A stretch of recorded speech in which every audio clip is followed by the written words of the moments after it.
Yo, what's going on, everyone? It's me, ATARi HMB. And today we are here today with another stream that's been quite a long time since we had one, in order to talk about some of the interesting things that happen in the movie. But before we get to that, we of course have to read our Dragon Ball Chapter 85, which I'm looking forward to reading with you guys today. I hope everyone is excited. Let's go ahead and go into our introductions within the chat. So, first off, I just want to say, welcome Bumblebee, glad you're here first. Welcome Jose, glad you're here second. Welcome Eddie, Boston, welcome to the stream today. And anyone else here? We got Real King Wave, welcome. Sunny D, hello, how are you today? Brandon Lane, welcome to the stream. Maestro de Kung Fu, welcome. So we'll go ahead and let's just jump right into it. I'm glad everyone was able to make it to the stream. Again, if you guys like the content that I do, even though it's been a while since they uploaded, please be sure to like and of course subscribe. Get this channel up to the algorithm so that the channel can spread more. The more the channel spreads, the more, of course, I can monetize. The more I can monetize, the more I can use this for a full time and keep you guys pumped with daily content every day. So let's go ahead and get right into it. Don't even say nothing to me, boy. You look like a freaking chihuahua. All right, so I'm talking to my dog in the background. But anyway, guys, let us go ahead and get ready to stream. We're going to be doing, looking at this chapter 85. And of course, everyone, let's go ahead and begin. Dragon Ball Super, chapter 85. Oh, this is going to be good. This is going to be special. I can feel it. All right, so looking at the chapter, let's see here. So Dragon Ball Super, chapter 85, to each his own answer. Written, of course, still by Akira Toriyama and art by Toyotaro. Translated by Caleb Cook, of course, traditionally, and Brenda Bovia for the lettering. Vegeta does say, damage is nothing but fuel to keep me engaged in this battle, which for you presents quite the dilemma. What now? Would you like to make me even stronger? So, Gas gets irritated, goes right up, bam! Catches Vegeta right there in the stomach. We go over to our next page, sees that Gas gets a nice kick on Vegeta. That's pretty interesting right there. Ooh, goes to fly over to him.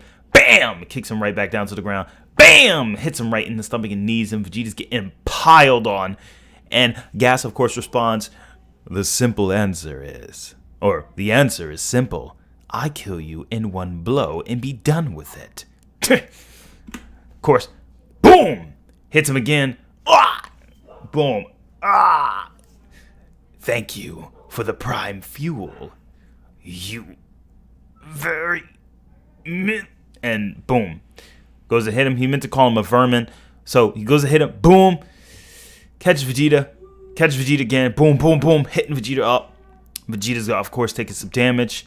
You see him send Vegeta up in the air with the telekinesis technique. Goes up. Bam. Kicks Vegeta back down. Sends him over to the mountain. Boom. Sends him over the back. Boom. Volleyballs him up in the air. Boom. Kicks him in the stomach again. And Vegeta is literally saying he can use teleportation on others. Or he can use instant teleportation on others. So look at that. Instead, he's actually teleporting Vegeta to him. That is a broken technique. He can literally teleport people into others. I did not expect to see that coming. All right. So let's go ahead and take a closer look at this. This is interesting. That is very interesting to see within this chapter so far. So far, we're kicking it in really well. Goku, of course, enough. Stay back, Kakaroto. All right, and of course, Vegeta gets kicked again. Yes, with this ideal stimulant, my ultra ego continues to evolve. But what of your ultra instinct? It seems no different than before. Figure it out fast. Until then, he's mine. Boom, Vegeta catches Gas. Vegeta's obviously able to keep up with Gas. Boom, hitting him. Bop, bop, bop, bop, bop, bop, bop, bop, bop. Goku, of course, is in a state of worry. My own ultra instinct. Goku starts to do the Yusuke Urameshi and starts charging his spiritual. No, I'm just kidding. Goku starts to again involve his ki. Right now, Vegeta's going in for the attack. Just bow, bow, bow, bow, bow. Cease the pointless struggle. Enough of your deranged technique. Vegeta's damage. Enough? No, not yet. Yeesh, like some sort of zombie. Take him down quick, Gas! Gas, of course, catches Vegeta right in the liver. Boom, that's gotta hurt. Obviously, Vegeta's not enjoying that. And then we have Gas powering up or charging up an uppercut. He Mortal Kombats Vegeta right there in the chin. This is really interesting. Hey, what's up, Roz? Welcome to the chat. What's up, Appropriate Adam? What is up, Cosmic Scalar? And again, what is up, Naruto Suck? What is up, everyone else? How's everyone else doing? Yeah, let's go. All right. You won't be standing up again. As I said, I'm no longer bound by limits. Oh my goodness. Gas goes to block. This is gonna hurt. Huh?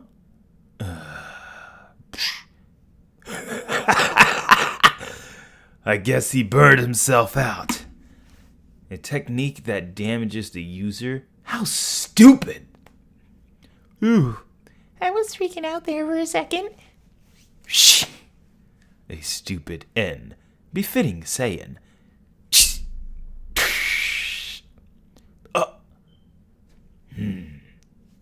Oh. Oh, shoot. Is this your doing? Oh, brings Vegeta over there. What are you up to? Do you plan to hide behind a shield forever? Emerge now, so I may kill you. Whew. Okay. Yep, this is my only option. So, I might as well try it out. Despite your impending death, you remain carefree. I guess so. That's just how I am. Alright, Goku lands. I can't do a Goku scream, guys. Alright. I can't do a Goku scream, but I can try. Like, no, I'm not going to try. So Goku obviously powers up. And another form? Silver hair this time? Or blue? Neither. See, I figured out the best transformation to make use of my power.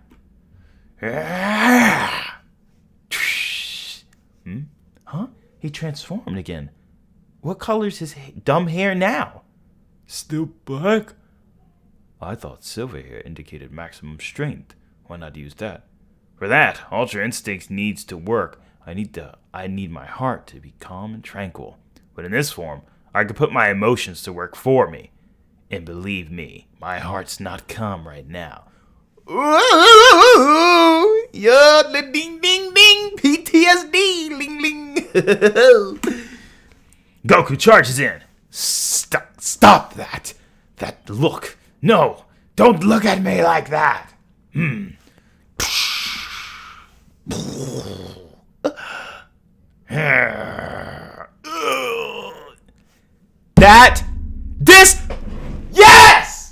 Yes! This proves what I was talking about, baby!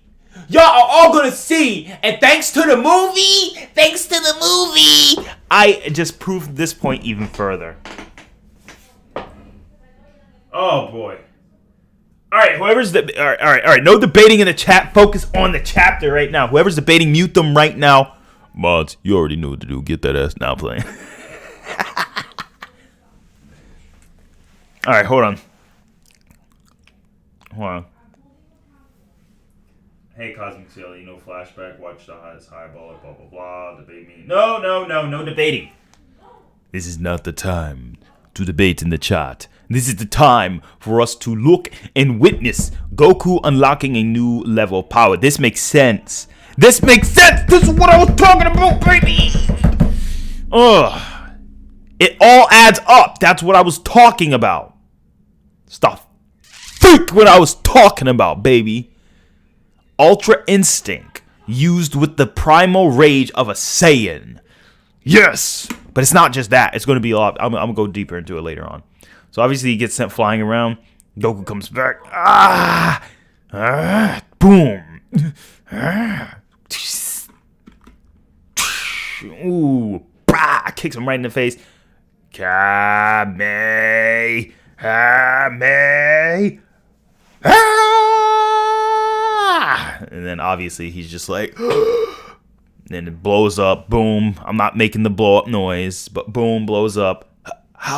What is happening? Seems like I'm just barely stronger than you now. But I don't have long, so let's get this done.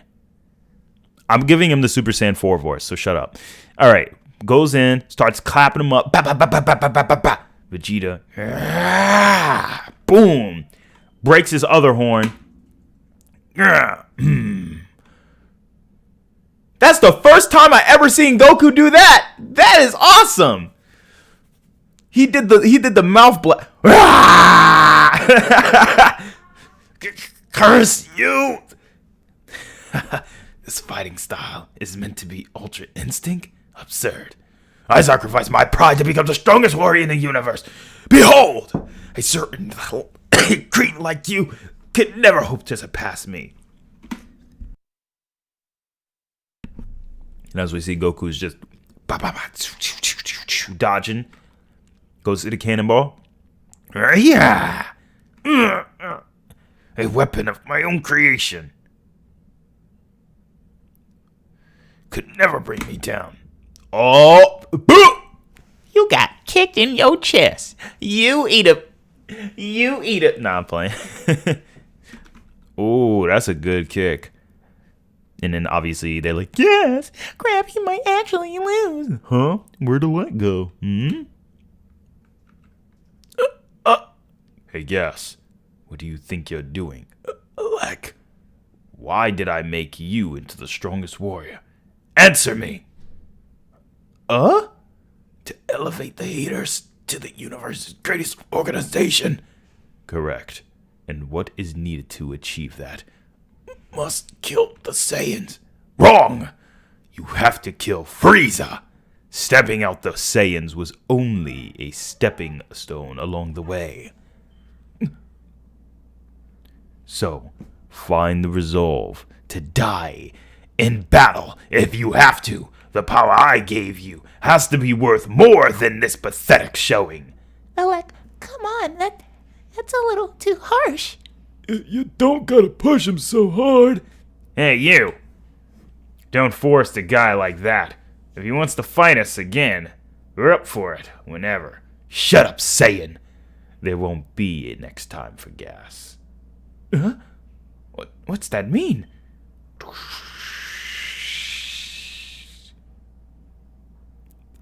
What's up with your face? I think you see what I mean. Oh, his lifespan is shortened. Makes sense. Makes sense. No! The chapter's over already? Well, I guess that means the stream's over. Bye, guys. No, I'm just playing. I'm just playing. No, I wouldn't do that to you guys.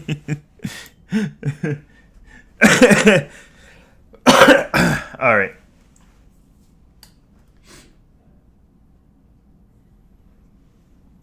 All right.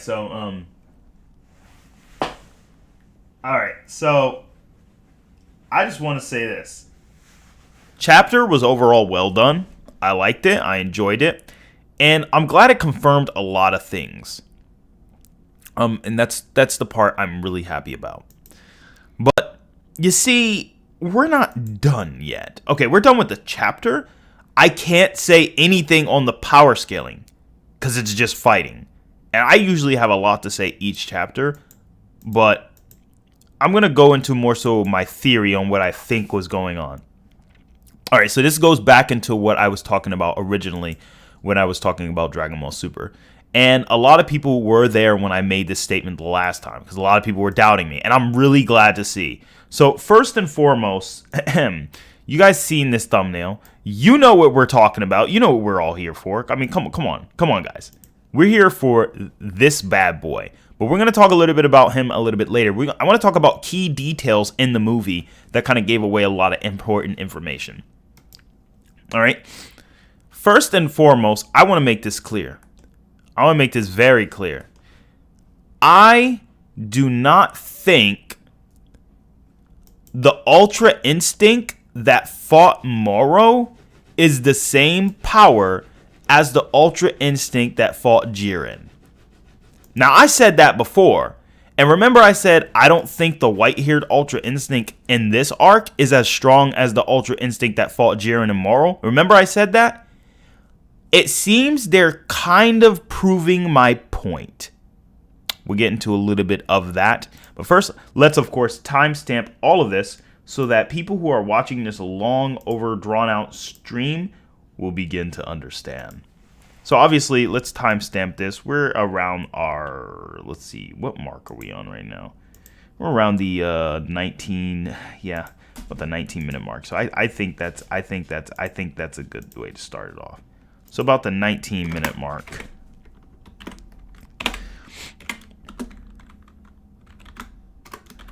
All right, so first and foremost, let's go ahead, guys. So my boy Goku went in. Yeah, everyone else going into like the Bruce Lee kick. Yup. Nani? Whoa.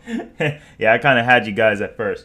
Well, guys, so what I really want to talk about to you real quick is talk about the power scaling aspect of the movie. Before we even get in, I just want to bring up this real quick. I used to always say this. So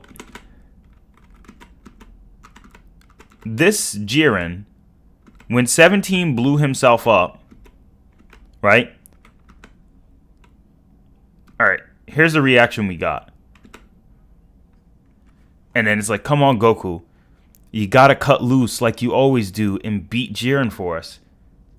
That 17, he turned out to be a good guy in the end, which makes this even harsher. I hate that it happened, but getting mad about it won't solve anything. What now? So as you can see, when Goku goes here, and this is just this is a theory, but I believe it's solidated by the rest of the series. Goku's Ultra Instinct here. Hey! Thank you so much, Roz, for the $5 donation. I appreciate it greatly. This means a lot. Thank you so much, my friend. Wow. You guys are awesome. Thank you. Wow. Absolutely amazing. And yes, Roz, I agree. To a degree. Like, I agree to a degree, if that makes sense. Well, we know what I mean. But let's go over a couple things. So to make this make sense, let me go ahead and open up my Paint program, because I don't think people are gonna get it seeing this alone. Y'all gonna have to, open up your eyes. You're gonna have to open up your eyes a little bit. You're gonna have to, introduce y'all to a couple of things. All right, let's go ahead and go into Clip Studio Paint for a brief moment. So let me go ahead and show you exactly what I mean. All right, so we got. All right. So pay attention, guys. So we got, all right, so say this is Ultra Instinct, right? All right, but this is Tournament of Power. What triggered this form was this. I'm going to put BAW, which means back against the wall. So that's what triggered this. Then that later became, the white-haired variant. Same trigger. He just dug deeper and deeper. All right? Everyone has a highlight and a low light. All right? And a low end. All right? It was like Kobe Bryant's best year was like 2005. You know what I mean? And it was hard for him to ever repeat that despite training every day. Now, I know it's Dragon Ball. We can't appeal to reality, but pay attention. So, in my opinion, the Ultra Instinct Omen in the Tournament of Power was greater in power than the Omen that fought Moro. Because what activated this Omen was just fight. All right? You're not going to, and to make sense of this, you're not going to compare post time skip Buu Saga Gohan Super Saiyan 2 to enraged Super Saiyan 2 Gohan when he was a kid. Because his rage boost as a child was so crazy, he's going to be stronger. Because remember, the Daizenshu says Gohan never got weaker after those 7 years. Yet he still was considered weaker compared to that rage boost he got when he transformed over on Cell. So that rage boost alone was just astronomically big. And Gohan he never really reaches that highlight anymore. So the best way to look at this is this was Goku's peak of these forms. This is the theory I'm running with, but you'll understand. Now, Ultra Instinct is about equal. The one that fought Jiren and the one that fought Angel Moro is about equal, and I'll show you what I mean. Because this was activated off of, fight instinct, Goku control. Even now, it's like when he goes into Mastered Ultra Instinct, and this is Moro Arc, what triggered it? Whatever is here triggered it here. Goku saw Mirus die. Mirus was the trigger. 17 was the trigger. Like seeing people die. Roshi was part of that trigger too, but seeing someone die got him emotionally invested, and he was able to utilize Ultra Instinct with his rage somewhat while staying calm at the same time. He mixed the same thing with these two. So Goku unintended, and remember, both of these times Goku unlocked it, no control. Everything in this green area, everything in the green, not in control. Goku couldn't control that. However, the current Goku who can control Ultra Instinct at any time, I don't think current Goku's Ultra Instinct could be compared to Angel Moro's Ultra Instinct. Because think of it this way. When Moro hit Goku, he broke his freaking hand. When Moro got angel powers, hit Goku, Goku just literally shrugged it off like, bro, really? Is that all you got? You got to try harder. And remember, we said when Ultra Instinct is utilized at this level, the body auto-adjust. If Goku's body was auto-adjusting to gas, gas wouldn't hurt him. Because remember, Ultra Instinct prepares the body. Alright? So like, pardon my way on drawing a chess, but Goku's Ultra Instinct, the way it was designed is it auto buffs. If you watch it, you see Goku's muscle actually flex because it was seeing Moro's attack coming. Even with someone as fast as Gas, narratively, Gas, and even Granola should have broke his fingertips for trying to hit Mastered Ultra Instinct. But you notice one thing about these two forms of Goku. I'm gonna show you another thing. The Moro arc is this. Complete tranquility, no emotion. The whole fight. Then he was even smiling. If I go back to the Gas fight, and this is we're gonna call it Granola arc. He was smiling. Now, nothing's wrong with smiling, as when you're a mastered Super Saiyan and you smile a lot, that shows you have complete control over the power and draw its limits. Nothing's wrong with that. But for the case of Ultra Instinct, it shows that there were points in his fight he wasn't completely focused, and because he can control it, he's not being pushed to his limit. Key thing Mirus was telling us is that Goku unlocks the full power of Ultra Instinct when his life is on the line. His life wasn't on the line against Granola, at least not in a crisis. His body wasn't pushed to his limit when he was using it against Granola. His body wasn't pushed to his limit when he used it against Gas. So these variants, in my opinion, can't be compared. So classic Ultra Instinct is stronger than modern, or how do I say, emotional Ultra Instinct. When Ultra Instinct is triggered emotionally, it's stronger than when it's triggered normally. And I know a lot of people are going to be doubting that, but here's the thing you got to remember. All right? You got this idiot, Moro. Moro obviously is really strong. Moro 7-3 is strong. And we like to think that Moro should be stronger than Broly and all that, but when you really look at it, you look at the indication of the movie, look at the recent movie that came out, I'm going to show you guys a key clip as to why I was saying this. Number one key of all of this, and I'm going to post it right here, and you're going to see, first and foremost, let's just get something straight right here. And I don't care how much people want to get upset about this. This is a key statement. Dragon Ball, you can't have key statements without contradicting themselves. People always trying to throw fights. We finally are starting to get answers to the questions we wanted. Jiren is stronger than our God of Destruction, Belmod. Alright? Now, Belmod doesn't have to be the strongest God of Destruction. He could still hurt Beerus. Alright? Against, as you can see in the scan, against his own will, he could still control and hurt Beerus and cut him several times. And even was undamaged by a full power attack from Liquor, who, of course, at the same time could literally break out of the barrier.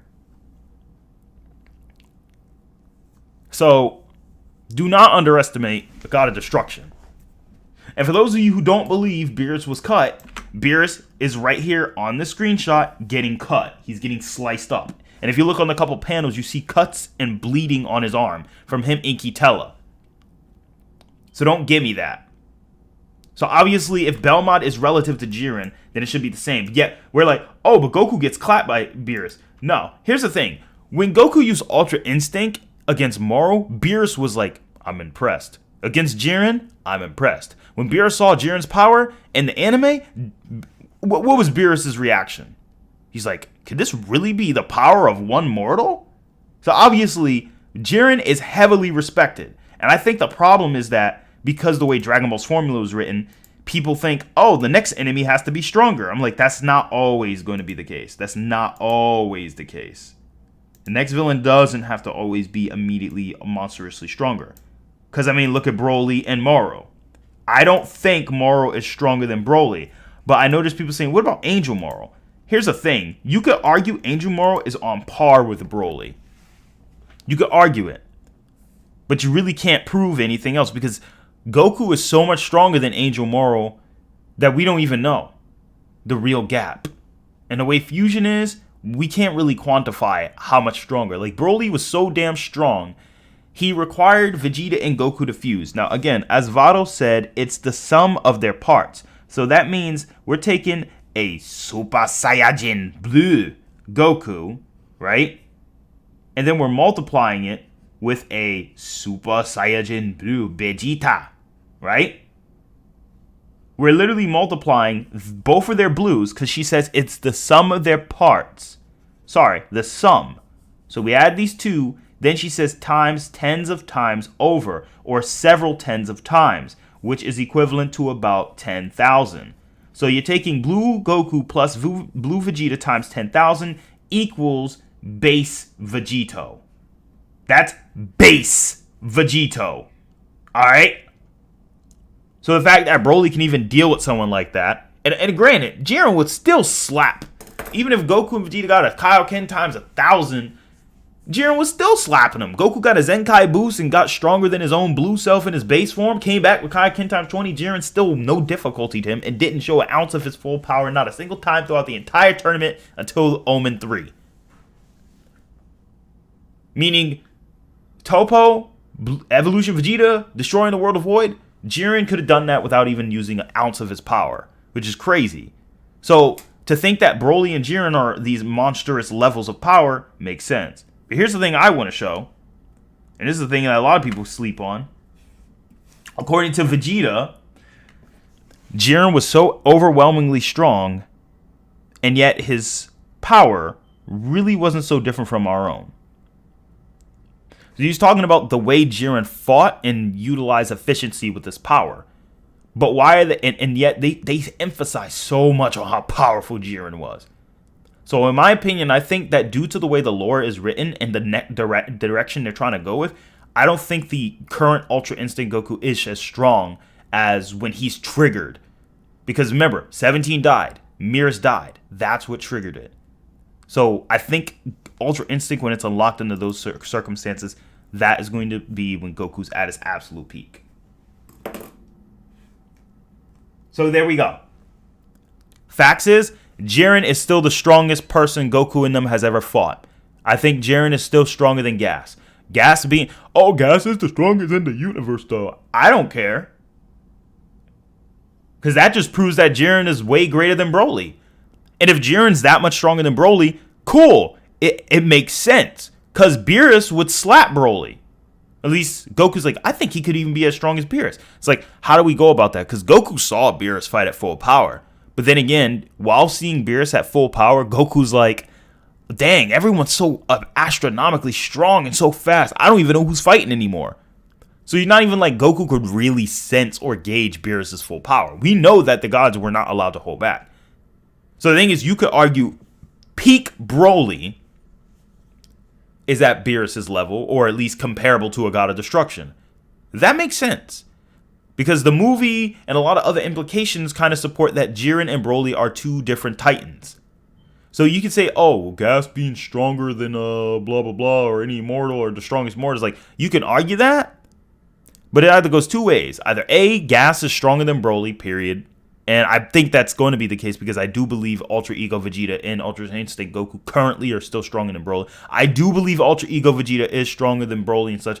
But I don't think nobody right now in the series has truly surpassed Jiren, because I don't think anyone in the series is truly a God of Destruction level fighter. I just don't. Beerus' confidence on taking out Angel Moro, Beerus' confidence on how he's not really like super duper ultra mega impressed by Goku and the rest of them, and kind of like how Toyotaro was kind of implying like, Broly's still crazy. It kind of either implicates Gas is stronger than everyone except Beerus and Broly, or Gas is stronger than everyone except, because I do believe Vegeta is stronger than Broly. It's I can't deny it. Gas was intended to be that strong, but I don't see anyone beating Jiren, because the thing is, the manga didn't do him justice as much, but in the anime, the sheer dominance Jiren had, like not even Broly had that much dominance. Broly was unleashing power and going rage. Jiren didn't need to do anything. He could have stood there and glare them away. Blue wasn't even comparable to his level. Even if Goku went Kaioken times 20, I know Broly would have still slapped him.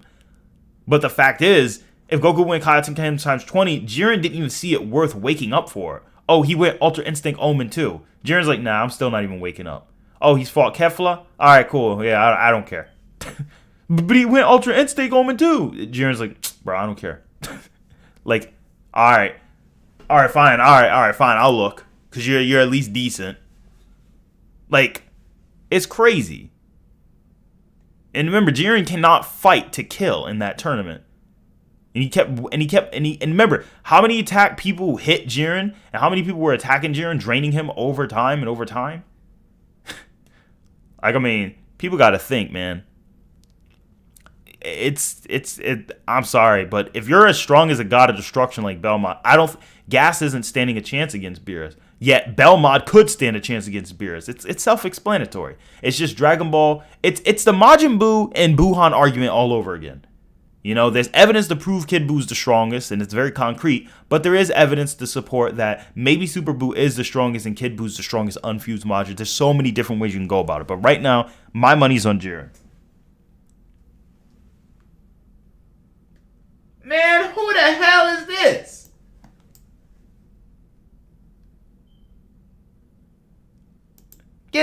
Man.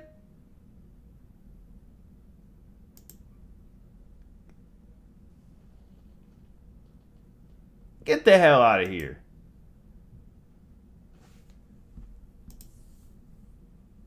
So anyway.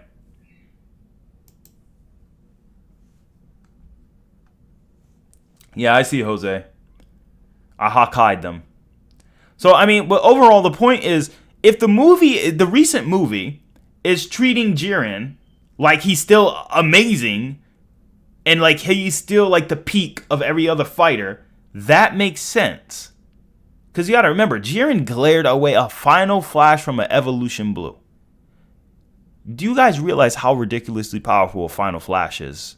That thing is more than 100 times increase. And Jiren's just like, I'm going to glare it away. And I'm not even going to use my full power either. If Jiren went full power in the beginning of the Tournament of Power, he would have knocked out every single opponent in one shot. Facts or cap? Tell me, chat. If Jiren just powered up at 100%, not even limit breaker, he just went full power, he would have clapped everyone.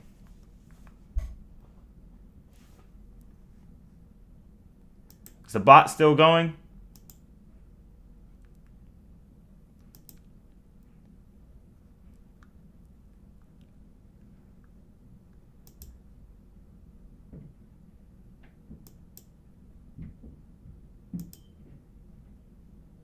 All right, let's see here.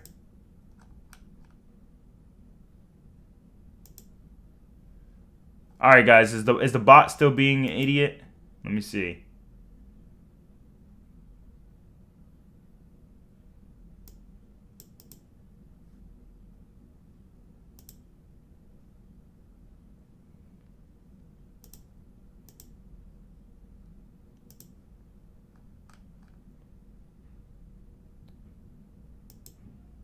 Why does YouTube not give you the option to just ban people like on Discord? Hold on.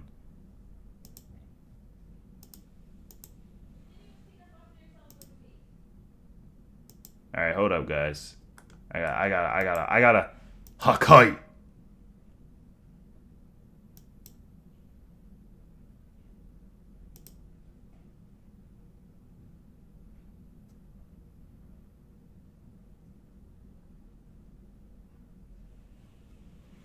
Yeah. But anyway, guys, let me see your thoughts on this.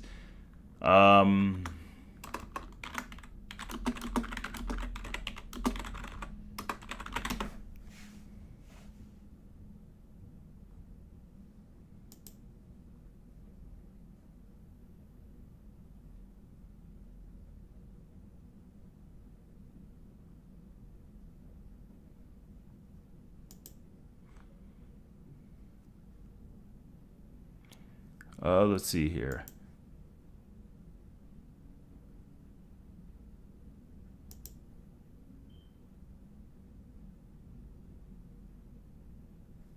All right, let's go ahead and read. Do you remember the theory about 2018 Broly and Super Saiyan being stronger than Bill's full power engine? Yeah, I remember that. And when Goku used Omen against Moro, he got his kick. So what's the difference now? That is why I think Omen was stronger than Tournament of Power against Moro and Gas. Akeem Reese, I agree. Because the difference is Omen was, like, when Goku used Omen, Mears wasn't disappearing. Like, completely. He just used it to say, I got you, Mears. Yeah! Boop! Got knocked out. Because remember, Goku can control Omen, but Mears was pointing out, oh no, I told him he can't just force Ultra Instinct to use full power. He was burning out his stamina in order to utilize more strength in Ultra Instinct Omen. And because he did that, it didn't work out. That's why he was burning out. And Whis was like, I don't think that was the best way to teach him, bro. You kind of skipped steps. Jiren would clap, he would dominate. Thank you. That's what I'm saying, man. Jiren is a highly underrated character. ATARi, I know it's stated Jiren greater than Belmont, but does that mean Belmont with Ultra Ego type powers? It probably is real King Rave. Probably. But we can never be too sure. Because remember, Ultra Ego, as long as his mind's on destruction, he's always getting stronger. Then again, every god of destruction in that tournament got stronger when they got hit, technically. Because they should all have been in Ultra Ego, because they was all meant to go full power, no holding back. Maybe Beerus is always in Ultra Ego in his base form. Kind of like how Whis is always in Ultra Instinct in his base.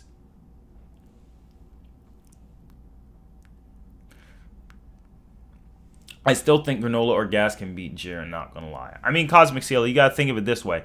They're the strongest of Universe 7, but what gives them any leeway to actually beat Jiren besides being stronger than Broly? Because we know Broly is weaker than Beerus. We know Moro is weaker than Beerus, astronomically weaker. And we know that Gas and Granola are stupidly still weaker than Beerus. And we know that Goku's Mastered Ultra Instinct is not as strong as it was when he fought Moro. Because if it was, Gas wouldn't have beaten him. Because if it was, Gas would have tried to hit Goku, and then his fist would have broke or shattered. Because the thing is, as soon as Goku went into that form, he would have... Goku's body would auto-adapt. And I can show you. Let's go ahead and go into the chapter, guys. So we can go ahead and review exactly what I'm talking about. Because I don't think everyone knows exactly what I'm talking about. So you got to kind of you got to kind of see the chapter again to really grasp exactly what I'm saying. So let's go ahead and get into that.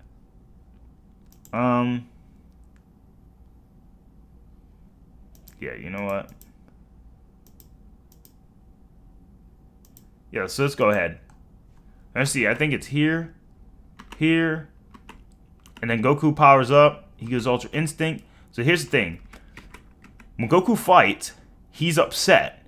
Beerus may be gone, but his will lives in me. Alright? Similar words he said with Android 17. Alright? Goku's upset about this, but he still tries to keep calm.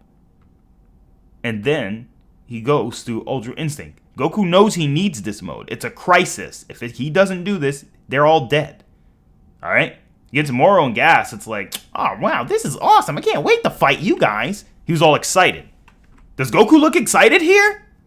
Let me ask you, Cosmic Scaler. I'm not calling you out or anything or putting you on the spot, but ask yourself, does Goku really look like he enjoying himself?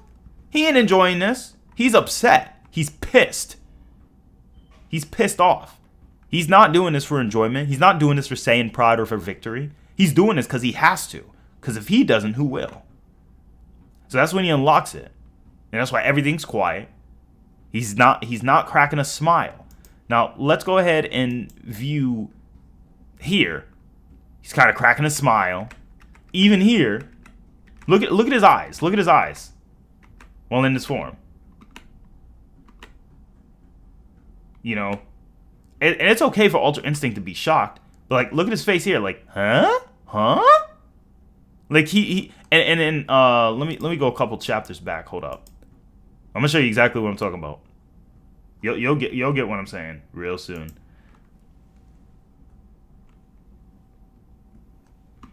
Because I'm gonna go over the movie too. All right, let's see here. Alright, so first, let's go back to chapter 75. That's Ultra Ego. 74. And I think we're going to get Ultra Instinct here. Nope, 73. I doubt my MUI Goku is stronger than Gas. Let's see here. Elogaru would start. Let's see here. Let's go. Goku's a lot more tranquil in the panel when he takes on Moro. Exactly, Cosmic Scaler. That's what I'm saying. I mean, the implications is that Gas and Granola are nearing the God of Destruction in Universe 7, which means they should be above most of the gods. Just my take. Alright, Cosmic Scaler, I get what you're trying to say, but you have to remember that all gods of destructions are relative to each other. Almost every single last one of them are. Even Champa, who is like, I haven't trained in decades. Let's just say, like, it's like, all right, 40 years I haven't been training. I haven't done any combat training. I've just been eating and getting fat. Yet Champa was still squaring up with everyone else. And we know in the anime, Champa is literally like a Vegeta equalizer to Beerus. Like, Beerus is still stronger, slightly. But Champa can still scare Beerus, can still hurt Beerus, still give Beerus a bloody nose. And he can, if possible, still win against Beerus. It's not a 20% gap. It's not a big gap at all. It's very close between those guys. So I think that right there kind of tells you that the gods of destruction are all relative to each other. But like the whole Broly statement with Goku, we later on find out, oh, that wasn't very true. Because I remember Moro 7-3 knocked out Ultra Instinct, and then even with like all their power-ups, he still just saw them as fodder. But then even when he absorbed an angel, he still wasn't even as strong as Ultra Instinct. And Ultra Instinct Goku is barely even able to be... Ultra Instinct Goku is barely able to beat Jiren. Jiren actually beat Ultra Instinct, technically, despite being emotionally invested. I mean, granted, it was more so he outlasted it, but he was still trading blows with it, catching it, tagging it, and sped up and keep about it. Not just in the manga, but in the anime. So it's kind of implicating that these two are like titans at their peaks. But I'm just saying, I don't think Goku is absolutely at his peak. Now, I could be wrong, But I'm just saying they may be trying to change the dynamic. They may not be trying to make, oh, the last villain is the strongest one anymore. Or they may be doing a thing like, kind of similar to, what's that show, like My Hero Academia. Despite how far Deku has come, he's still not stronger than All Might. You know what I mean? Or like in Baki. Despite the distance Baki has came, he's still not above his father, Yujiro. Sure, he's close, but he's still not above him.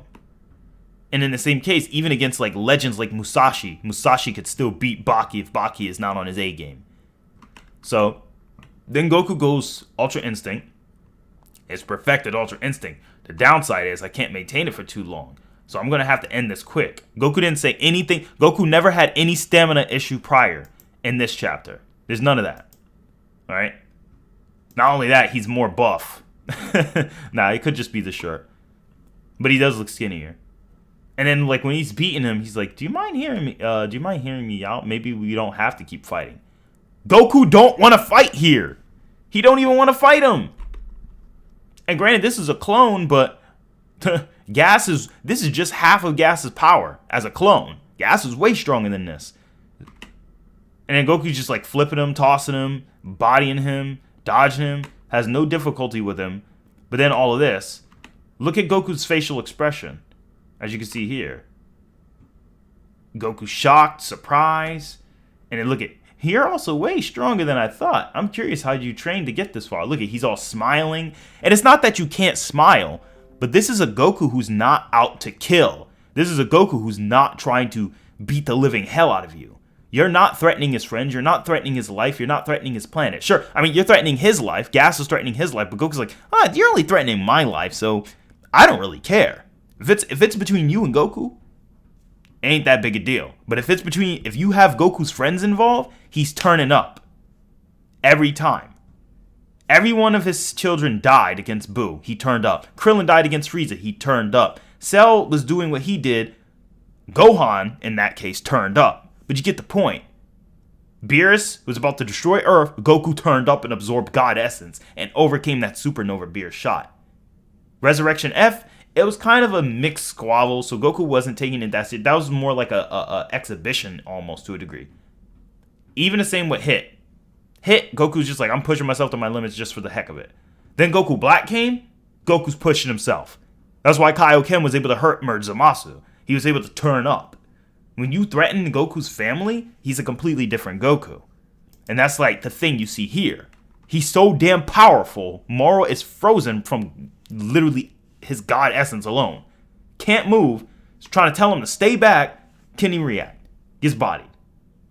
And you won't harm the Earth no more. So Goku's not doing this for himself. He's doing it for everyone else. So that's why when Goku's dodging him, he's beating him, kicking him. Bam, bam, bam, bam. Even Beerus is like, he's fine-tuning his moves more and more. Beerus is surprised. Goku's under control, but he's not under control, if that makes sense. Because he just lost one of his greatest people he could relate to, like Beerus. And Goku hates when innocent people who are strong dies. Nah, you're not late, LeBron James. Welcome. But let me just show this real quick. Jiren tried to kill Goku's friends. That's why he was enraged. Right, Cosmic Scaler. Not only... he tried to, but Goku's also upset that his friends were dying in the first place, and he knew that if he lost, everyone would be erased. So, like, Goku had a lot more stakes in these battles. Even against Broly, there wasn't even that many stakes at hand. Alright? It was also just kind of a plot to just throw in Vegito. I mean, think about it. MUI not only hits Moro so damn hard, he hits Moro so damn hard that the shockwave even makes Whis and Beerus look away. Are you freaking kidding me? If you're making Whis and Beerus look away, and you're emanating a shockwave that circulates the planet, Goku didn't do a single thing like that against Granola or against, what the freak is his name? Gas. And I don't want to hear like, oh, he can't do that. No, Goku can. And emotions boost it. It's like, oh, well, I can't because my heart's not calm right now. It's like, bro, his heart's calm and he's pissed. So that's why Saiyan Scholar, and I think Geekdom, and a couple others were complaining about the recent, showcases of Ultra Instinct. That's why I complained about it too, on why that shouldn't have been the case. This should still be a trump card and be one of the most dominant forms Goku has. And when he does that, that's when he asks him, hey, blah, blah, blah, kicks Moro into his own attack. Moro's about to die. Goku kicks him again, keeps bodying him. Even a rock crushes him. And you know what Goku does? Rips his clothes off, gets ready to turn up for the last time. You can pay attention, y'all. This is getting good. He's gonna prove exactly what I was talking about. Hakkai's the entire rock. He Hakkai's it and tells him, stand up. The Goku's not happy at all. I'll spare you if you agree to go back to the galactic prison and promise not to break out ever again. Alright? Gives him the sensu bean. Moro not only takes it, he gets stronger, goes to hit him, and right here, this right here, Goku's muscles flex in preparation. Literally breaks. And then his muscles relax again. Read this one statement. This is something we don't see happen against against Gas or Granola. When Ultra Instinct is honed to this extent, the body will automatically grow sturdier as necessary. So the stronger you are, the more Ultra Instinct will adapt. Remember in the anime how it got sharper and stronger every time he threw an attack?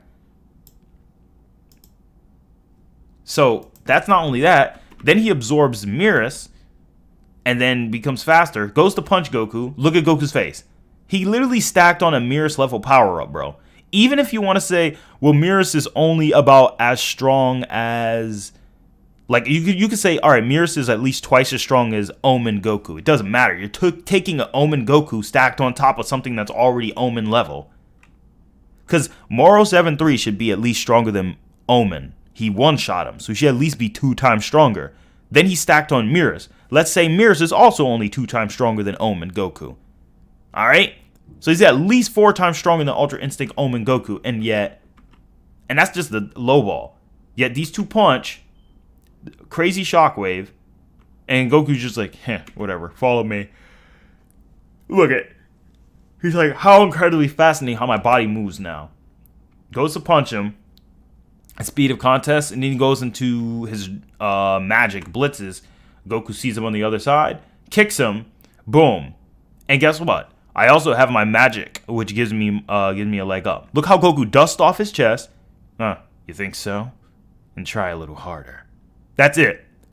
Got kicked while flying from an Ultra Instinct level fighter, and it's just like, really? Is that all you got? You better try harder. Because that's, like, literally, that's nothing. But when Gas hit him, he was like, ah! Ah! But this Goku's like, please. And then he goes to hit Moro. Look at this. Remember, when Ultra Instinct is used to that level, the body will grow sturdier. So look at this. Goku goes to kick Moro. Haha, pointless. My body becomes tougher to compensate all on its own. So every time Goku so when his body gets injured, his body automatically grows stronger. It heals itself and adapts. Because Ultra Instinct is an adaptive form. So Goku's body adapted to Moro's level of power. And that's not even including the increase of power he may have gotten from his sensu. May have, of course. And then you have this. He's like, oh, my body's going to grow stronger. A simple kick from Goku. Keep in mind, Moro blocked this kick. And look what it did to his arm. He blocked it. And it did that to his arm. Are you freaking kidding me? And then Moro gets a Luffy Gumu Gumu no bazooka. Goku hits him right in the back. Boom. Look what it does to his back. Goku's hitting him so hard, he's literally caving in and bulging out his body. If Moro didn't have this 7-3 body, he would have died on the first hit. Goku could decapitate him right now. And what does Moro's body do? Oh, his body's like, oh, we're using Ultra Instinct to this extent. Guess we have to automatically adapt and make the body stronger. Haha, It's no use. Alright, so then he goes back. Yeesh, what's with him? He's growing huge. His body is swelling in an attempt to contain the angel power that now courses through it. So, in other words, every time you hit him at an Ultra Instinct level, Ultra Instinct adapts immediately and gets stronger. And it gets more durable. So it literally builds its defense. Whereas Ultra Ego takes damage and turns that into power, Ultra Instinct takes damage and turns that into defense. So literally its body's supposed to be getting more sturdier. Moro gets more sturdier. Moro, remember what happened to your man Sagambo? You're making the same mistake. So basically his body's like, his body's not trained enough to handle that level of power. Despite it having infinite stamina and all that. Every time Moro gets hit, his body is just trying to adapt. He's like, oh man, Goku, this kick right here from Goku is stronger than the last kick he did a few pages ago. So it's like literally Goku is getting like double, and Goku's literally increasing his power like double times over every freaking time he freaking hits him. Or at least he's increasing his power or hitting him harder and harder and harder. Goku found none of this difficult at all, despite the crazy massive boost in power that he gained from Miras. Of course, obviously this surprised him. What does he do? Catches Ultra Instinct off guard with a Super Gamma Blast. And what does Ultra Instinct do? He just like blocks it like, well, what the heck was that? He don't even care about the blast. He just like, hey, but what was that? That's it. The blast ain't hurt him. And what does his body do? It adapts. So I just wanted to bring this up to say that the Ultra Instincts back in the day are not the same. See, remember we says right here, he's getting deeper and deeper into Ultra Instinct. He keeps incoming attacks from hitting his vitals, thereby avoiding real damage. And this is just this variant. And Goku's like, hey, you're getting chatty. And then he's like, he's literally just so calm right now. While Jiren powers up, he embraces it and allows himself to dig so deep into Ultra Instinct, he unlocks this variant. And that's when he's able to overcome Jiren. Jiren got caught off guard here. It wasn't because Goku was necessarily fast, it's just Jiren's like, what the hell? How did you just get a 10 times, 100 times manifold increase off of that crazy power up? This is like came out of nowhere. So overall, the whole point is, like, because again, Jiren was still kicking it. Every time he's getting hit, Jiren just keeps coming back. None of these hits are putting down. The level of, is like, but the level of power Goku used on Moro is probably more. It could have been, but even with a Kamehameha, where Jiren couldn't even guard himself, guess what? Barely even damaged. And Jiren wasn't even at full power. This Jiren that took that tanked this Kamehameha wasn't even at full power. Then he powers up at full power, and then he gets mad and starts going limit break. And then they start swapping, and then Goku loses. And that's why he's like, through sheer determination, Jiren can keep up. Even Belmont knew. Belmont could sense these godly powers, and Belmont's like, nah, he's strong. We ain't expect this, because he never was ready for it. But he still ain't gonna he's still not beating Jiren with that level of power. So everyone had to jump Jiren in order to do a good job against him. So other than that, I'm just gonna keep it real. If Jiren wasn't drained, it would have been no difficulty.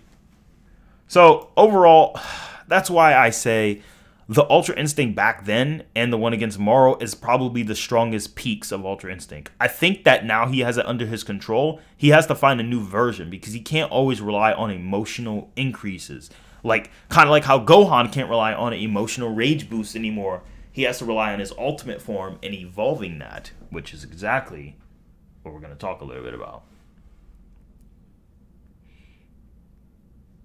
So, yeah.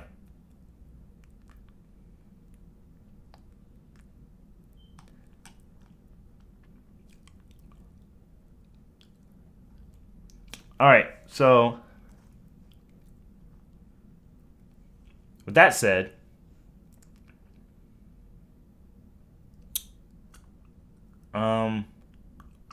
yeah, there we go. All right. Hope that explains. And thanks, Roz, for taking care of the bot. So yeah, guys. Overall, I hope that kind of explained a little bit of that. There are a couple other things that I wanted to talk about a little bit, but I think that should suffice. I just want to share my opinion on. I always had a feeling that Jiren was stronger than people gave him credit for, and if he was still not to be made that, it just creates a big plot hole. Because then it's like, is everyone now all of a sudden Gods of Destruction level? I get they're coming close to the gap, but then it's like, oh, Beerus is still stronger than him. It's like, then what the hell? And it's like, let's put it this way: if Vegito is like so much stronger than Broly, which we know he's stronger than the original Broly, but if like this takes place after the Gas movie, why is he using Jiren as a reference if he knows his training has been, if he knows he's much stronger than Jiren?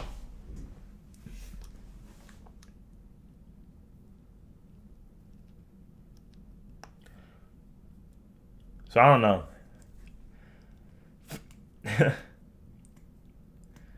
All right. All right.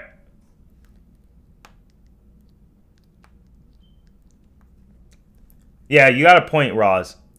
But if they are equal, but the reason I'm not going to say they're equal, I think Broly is comparable to Jiren at peak, but I think they may have made a mistake when they said, "Oh, Gas in them is the strongest in the universe." Because because think about this. What if when we said there's no one in the universe stronger than you, he was only referring to people at that moment? Like Goku and Vegeta's base forms were the strongest in the universe. Because remember, they may not have been accounting on Broly's transformation. Because what if when Broly turns into Legendary Super Saiyan, they're no longer the strongest? I know it sounds like a reach, but it's very hard to.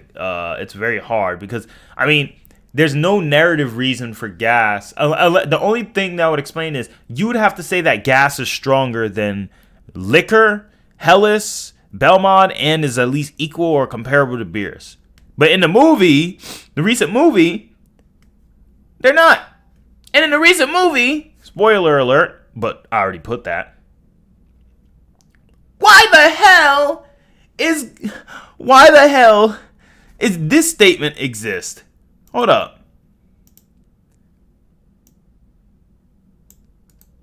I don't know if you guys seen this one. Oh boy. I don't know if you've seen this statement. Hold up. Even Dad or Vegeta might not have been able to beat that Cell monster. Are you freaking kidding me? So you're telling me Ultra Instinct and Ultra Ego post Gas fight, because this is supposed to take place after. You telling me them after the fact can't like let's say for real. After the fact, they can't beat what? So these guys after the fact can't. Hold on, let me show you guys. You guys don't see it.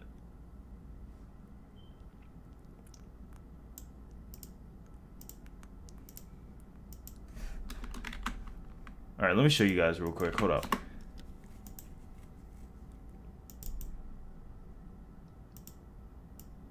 You see that? Even Dad or Vegeta might not have been able to defeat that Cell monster. Bro!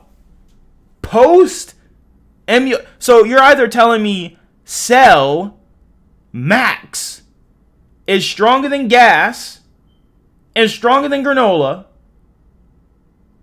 and this is stronger than Broly back then. And then thus, since they're stronger than Broly, since Ultra Ego should be stronger than Broly, which people think is equal to Jiren, who's stronger than Belmont, not equal to stronger than Belmont, then it's like, so are we just going to say that Beerus is tens of times stronger than every God of Destruction? Because if Beerus is tens of times stronger than every God of Destruction, oh, but he trains and exercises. I'm like, okay, and Champa doesn't do any of that, yet he was still able to hurt his brother and be comparable to him. So I don't think Beerus's training really gives him a significant edge, like the Saiyans. So either we're going to admit Beerus is tens of times stronger than pretty much every god of destruction, since Jiren is the standard to it, that, or something else.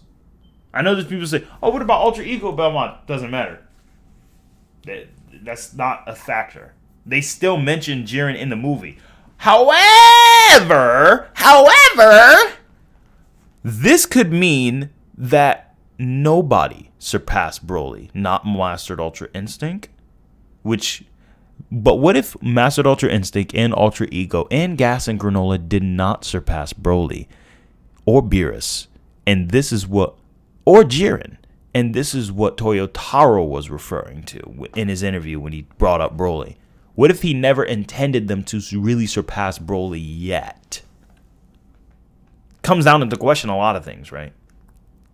I mean, after all, this monster cell, Maximum, who's made on Earth by a freaking 14-year-old, was somehow stronger than a Master Ultra Instinct and Ultra Ego. If that's the case, then I'm just going to assume that the current Ultra Instinct and Ultra Ego, when they're under control, is not the same as the emotionally invested Ultra Instinct. I'm just going to assume the emotionally invested Ultra Instinct is still one of the strongest forms out there, and it's like one of Goku's peaks. Because that's the only thing I can do to explain it. That's like saying, remember when Gohan got 1,000 times power amp when he attacked Raditz because his power jumped over 1,200? Yeah, his power jumped from 1 to 1,200. So he got a 1,200 times increase. Oh, that's an outlier. It's like, no, it's not an outlier. It's a high band. That's his high peak. That's like his highest peak ever. Or when he went from a 1 to a 700. Or against Frieza, where his power level wasn't even in the 100,000s. Yet he was able to hurt second form Frieza through a rage boost. Amping him at least 50 times over through raw multipliers. So, like, when you talk about multipliers, when you talk about rage boosts, when you talk about emotionally being invested in the battle, it brings a lot to the table.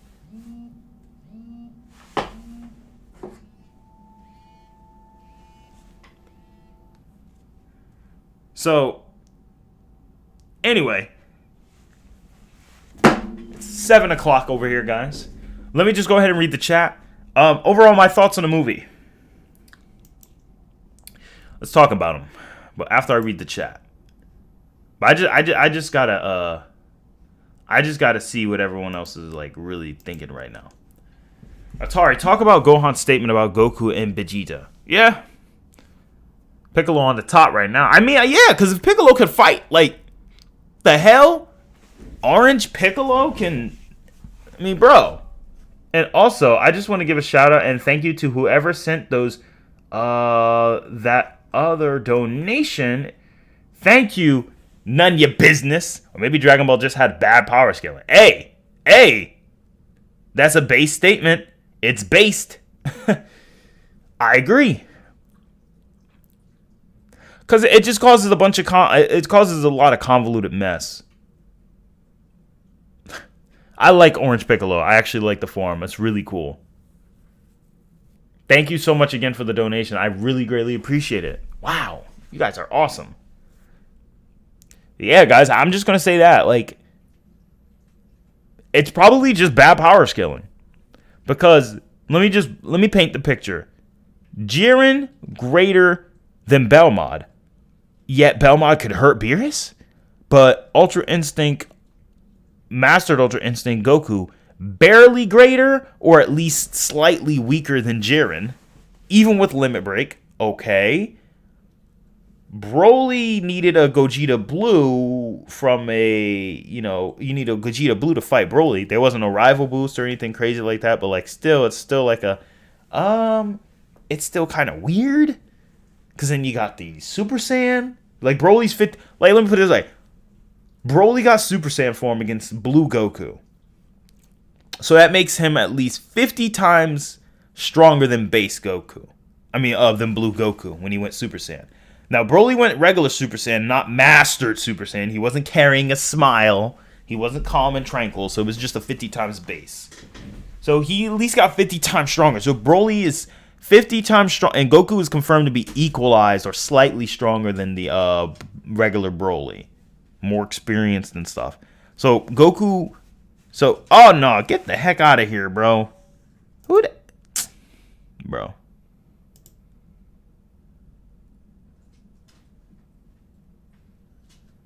Thanks, Ross. Appreciate it.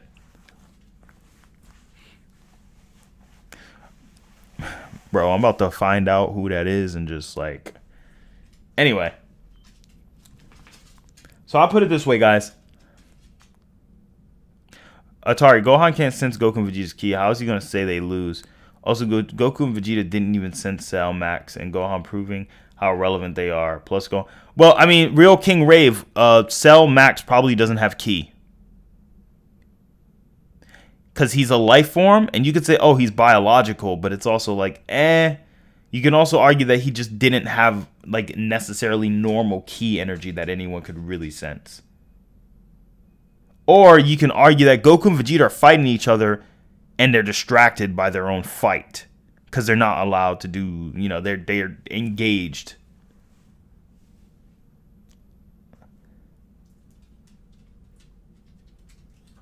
Alright. Bro, I'm getting tired of this. God dang, but for real. Alright, so let me put it this way.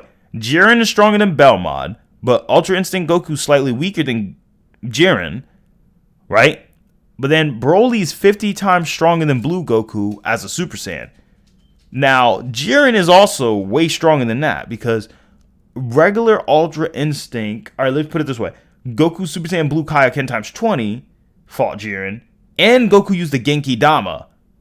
That Genki Dama is way more than just 20 times stronger than Goku or 50 times stronger.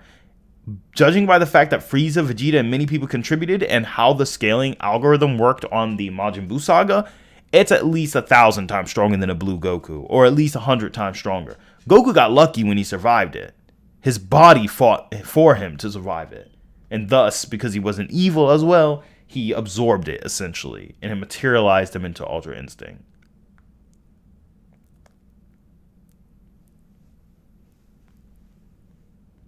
So, again, hard to really say, because Jiren can match that gap too. Alright, but when he went Legendary Super Saiyan, well, ask yourself this. Kale went from fighting a base Goku to a Blue Goku in her Berserk. Legendary Super Saiyan should be the same multiplier even for Broly. So if Kale's regular Berserk can force Goku into Blue, that means that Legendary Super Saiyan Broly is roughly a Super Saiyan Blue times multiplier on top of his regular Super Saiyan form, which has already been proven to be 50 times stronger. So you have to ask yourself, can Jiren match up against a Super Saiyan Blue times 50? Yes, he can, easily.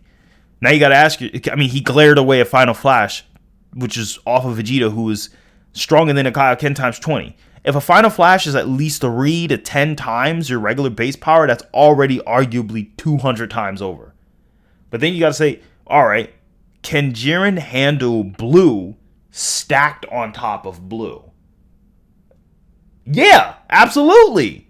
Ultra Instinct has been proven to be stronger than a Blue on top of Blue. In the anime, at least.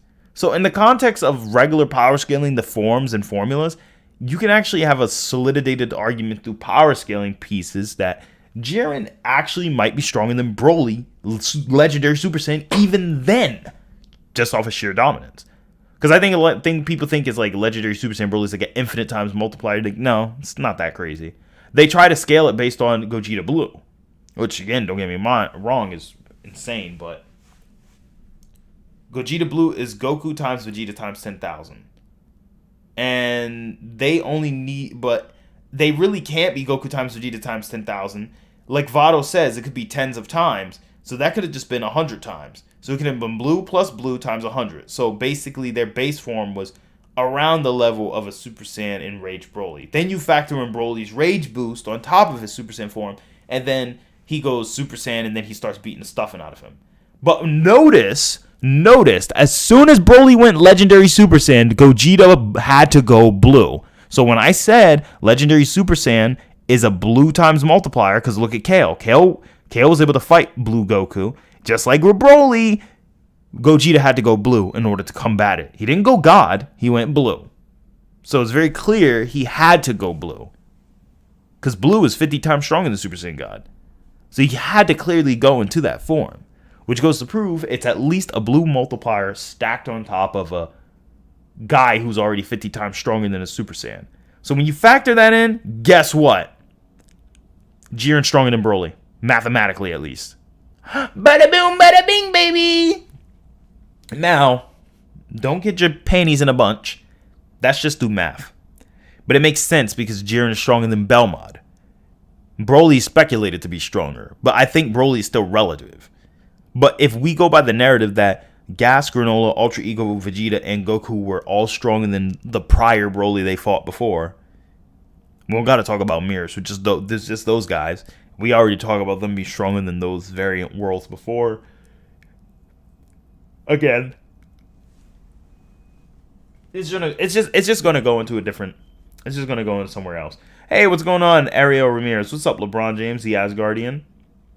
The type of concept doesn't scale you anywhere.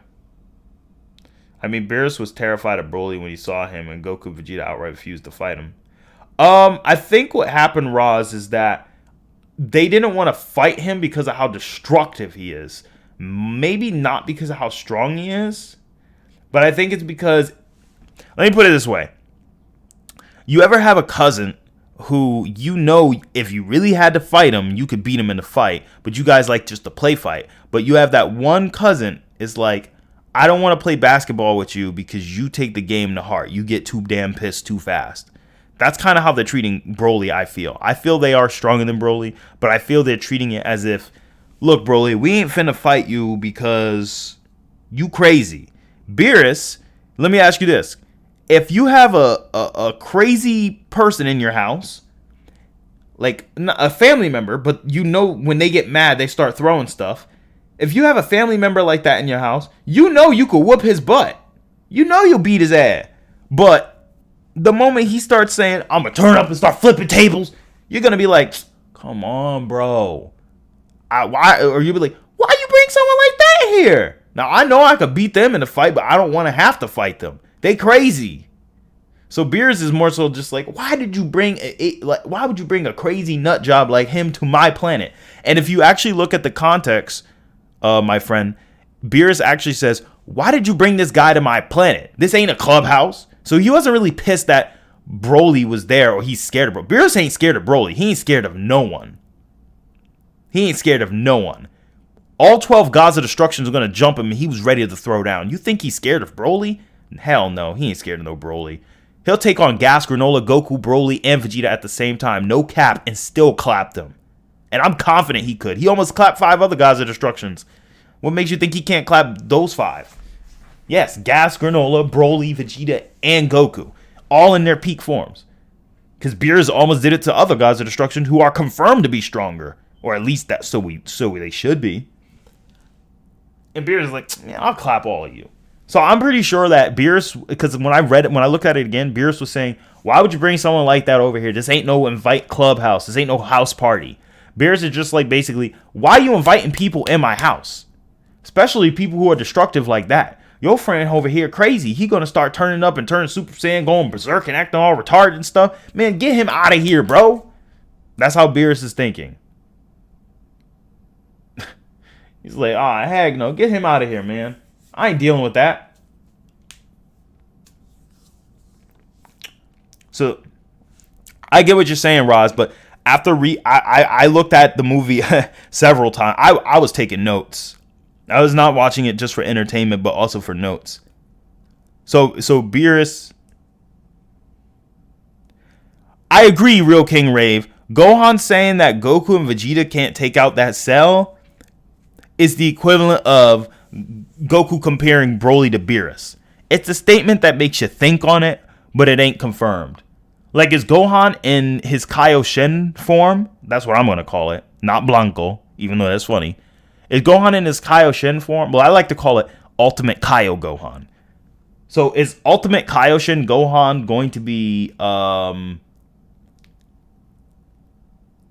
is Ultimate Kaioshin Gohan really stronger than Ultra Instinct and Ultra Ego? I'd say it's up there with them, but I wouldn't confirm and verify it's completely stronger than them in every single way. Because remember, Orange Piccolo was pretty damn relative to that thing. Now, do I agree that these guys were on some blue level fighter stuff? Yes. Do I think it's stupid that a 14-year-old can make androids that damn powerful? Yes, I do. Because, like, if he had footage from the Tournament of Power and God Key and stuff, and they implemented that a little bit more intricately, yeah, I'd agree. But and otherwise, just like, man, what the hell is this, bro? It don't make no dang sense. This guy's just jump. How did you become an Ultra Instinct level fighter by just making androids? Like, come on. These guys could invent things that could tussle with gods of destruction? That's a little too much for me. I feel like maybe if they did something like got some of Beerus's DNA into the cell, like if they put Beerus's DNA in cell, that would have been a little bit more raw. You know what I mean? Gamma 1 and 2 is implied to be at the same level as Goku and Vegeta. But this could be Gohan's assessment because for all we know, Gohan may have never seen Ultra Ego Vegeta. And he may have never really seen true Ultra Instinct Goku. Oh, well, actually, he did. Never mind.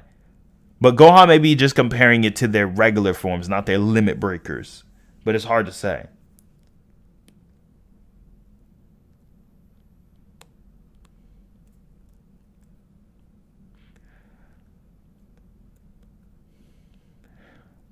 Oh, Hedo saw the MUI fight against Goku and Moro? I'm not 100% sure.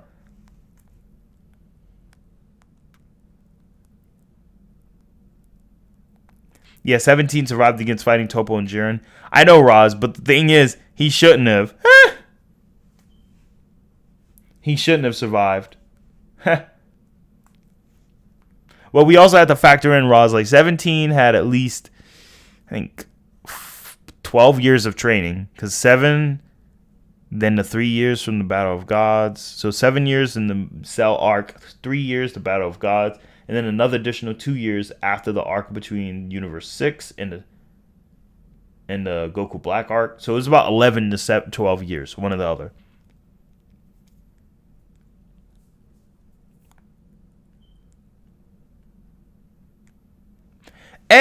Hey!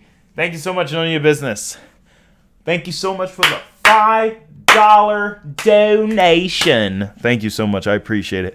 This is the same level of wacky as 17 and 18, since those two were able to body Super Saiyan, who were peak of verse at the time. It was just done some dude in a cave. True, I agree, man. However, we should factor in that 17 and 18 had at least 2 years of development, maybe even 3 years of development. Well, let's let him read. Yeah, so they had at least 2 years of development. You know, and plus he used the growth rate of Saiyans to accommodate for how strong he would need them to be. So I don't know, it's a little weird. It's stupid, yeah, but maybe if they had him do something like that for the 10 years Goku was away, that would make sense.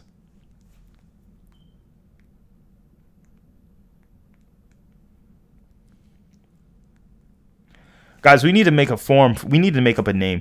Should we call it Kaioshin Gohan? Super Saiyan Shin Gohan? Like Shin as in Kaioshin? Or Super Shin? Like Super Saiyan Shin Gohan? I think that sounds pretty cool. Super Saiyan Shin Gohan. SSS. Yo, hold up. I personally like Final Gohan. Final Gohan, that's not bad. Ultra Gohan.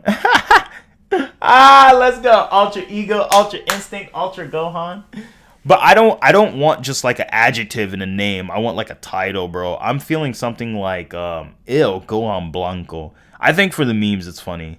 El Blanco Gohan. No, I'm just gonna call Final Gohan.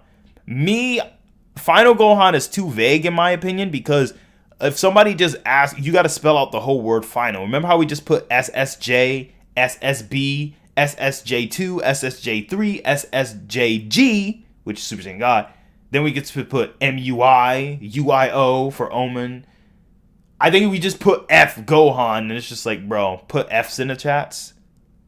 Like, dang, man. What the hell is this channel?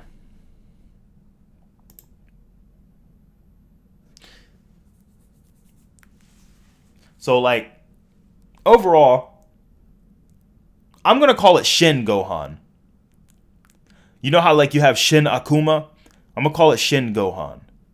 Or Super Shin Gohan. Because, I mean, Shin literally means super. I mean, you have Majin, or Shin Majin Devil Trigger for Dante and Virgil. So, Shin is a very common, because you have Kaioshin, Hakaishin. So, I think Shin Gohan would be really great. Or Hakari Shin, because Hakari means rage. Or Ikari means rage, so Ikari Shin Gohan. Oh, that would be sick. Super Saiyajin Ikari Shin. Oh, wait, is this? Yes, no, it's not Super Saiyajin. But it's my rage, impacted with my ultimate power. Akari Shin Gohan. Oh, man, hold on.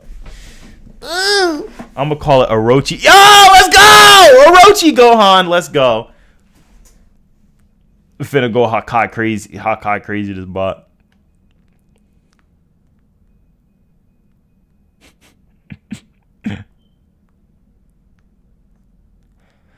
Also, why are we talking about Shinra?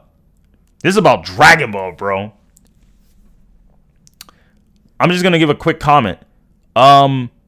Based on the scans I've seen about Fire Force, I don't see anything past Universal Plus. Just keeping it real with you, bro. I think me, Roz, Andre, Stride, we all looked at it. Harvado, we all looked at it. And it was just like, bro, where the hell did they get Outerversal from? I don't even see Multiversal, honestly. In my opinion. But that's just me being honest.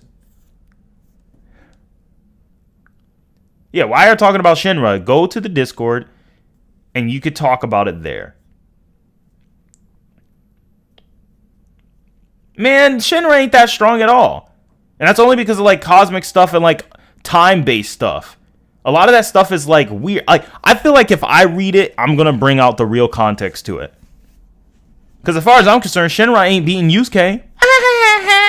Get mad. Get mad. Yeah, get mad. Get mad. Shinra's not beating Yusuke. He ain't. Guarantee you that, boy. Because that last time, nah, he probably can. Nah, it's just that the scans that a lot of people use, they're usually out of context. And so you really got to look deeper into the context of things. It's like the same thing with the whole Medaka box, Boundless, the so-called, you know, all these other series, so many Boundless statements. Like, it still goes into the whole, like, I still don't think people, no matter how many videos me and Roz talk about it on, nobody in Stride 2, nobody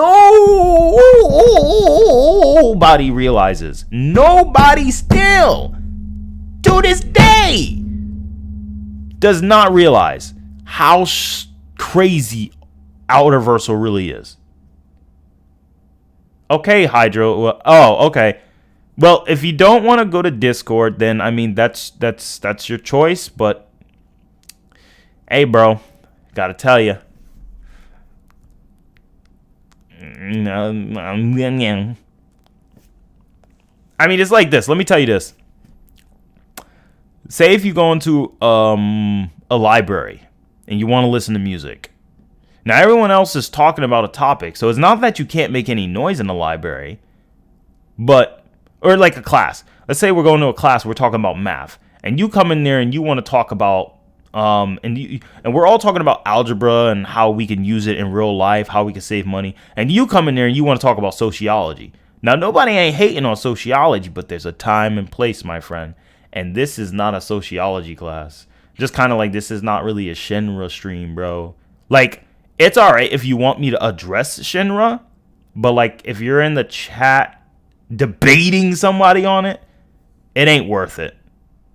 Because You're in a live chat. Like, why go into a live chat to debate with someone and not like on a Discord?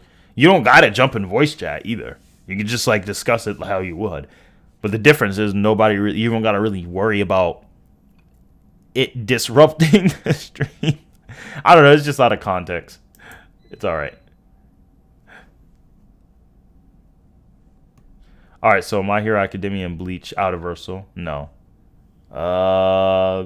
Saint Seiya's Galaxy at max. Nah, that's cap. Saint Seiya's crazy, bro. I don't give a dang. Saint Seiya's crazy. Ain't no way you just putting him at outer Versal, bro. If Seiya's only Galaxy level, Goku's only Galaxy level.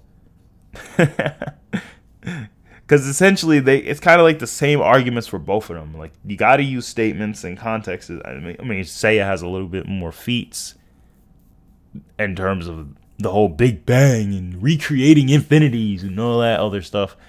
I mean, Dragon Ball does, and only in the anime. In the anime, it's undeniable. Anyway, let's see here. Yeah. Seiya is above Universal.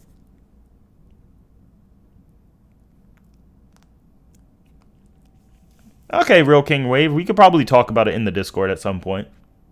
But from my knowledge, and according to what I've learned about Saint Seiya for these past 6 years, I would say that, and after looking at some of the scans, reading it myself, I would say that it isn't crazy to believe they aren't universal. I don't think it's unreasonable for them to be uni to low multi to even multiverse plus level. Am I going to say complex?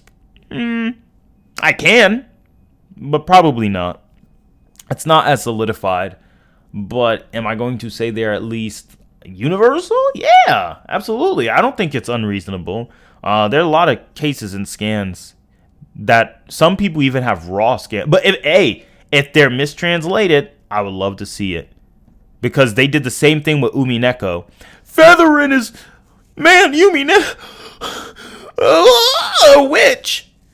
Oh my goodness, thank you so much for the other donation. I did not see that. It didn't say anything. Glad you like my donos. Now you can buy 5 Snickers. Thank you so much, none of your business. Sorry I responded late to that. Holy... Wow, you just did another one right on top of that, bro. You gotta chill, bro. Chill. Holy crap. Do you think that Kid Goku being moon level... Man, y'all crazy. Do you think that Kid Goku being moon level makes for less fun fights?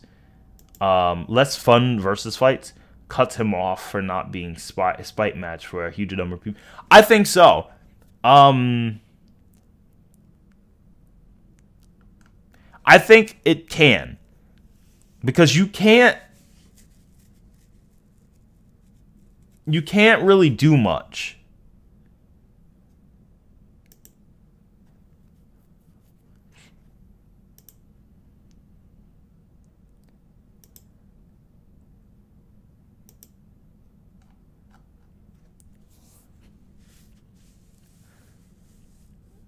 All right.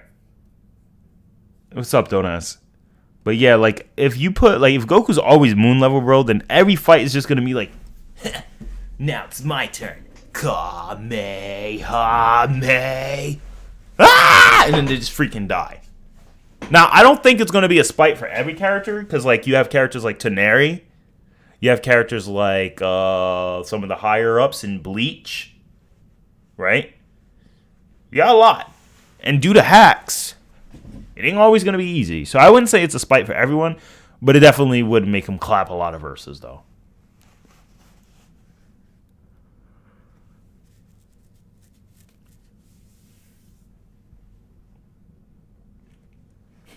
What's up, Vegeta Scales? How you doing today?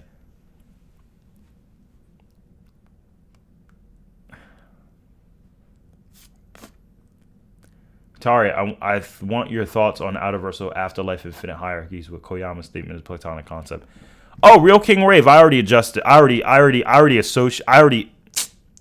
talked about that, but yeah, I talked about that with SSJ Rio. Let me go ahead and grab some of my chat logs on that. So let me go ahead. Let me see. When me and SSJ Rio were talking about that, I had to let him know that while I sent some of the scans, I had to let him know some very important things.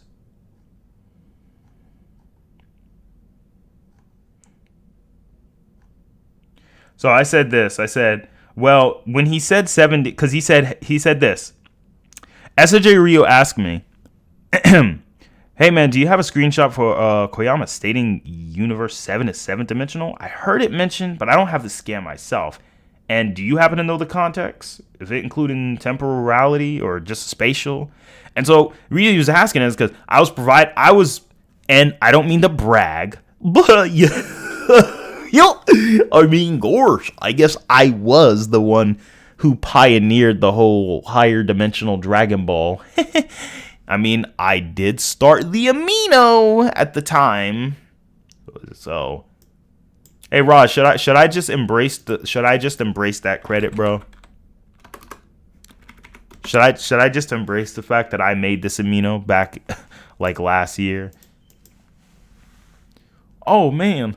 Cosmo. Oh wait, I did say it was higher dimensional back in May. Oh.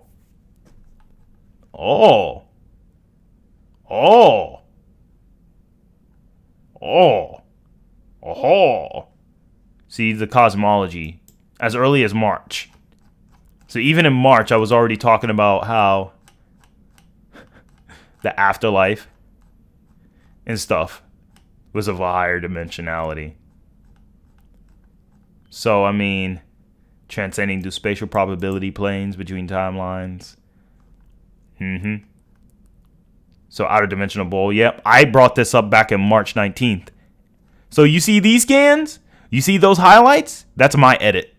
All of these are my edits. So, every time you see those scans posted up online with these type of highlights and stuff, they're all scans from my amino, or originally from me, that I've borrowed from the source. This scan, something I grabbed.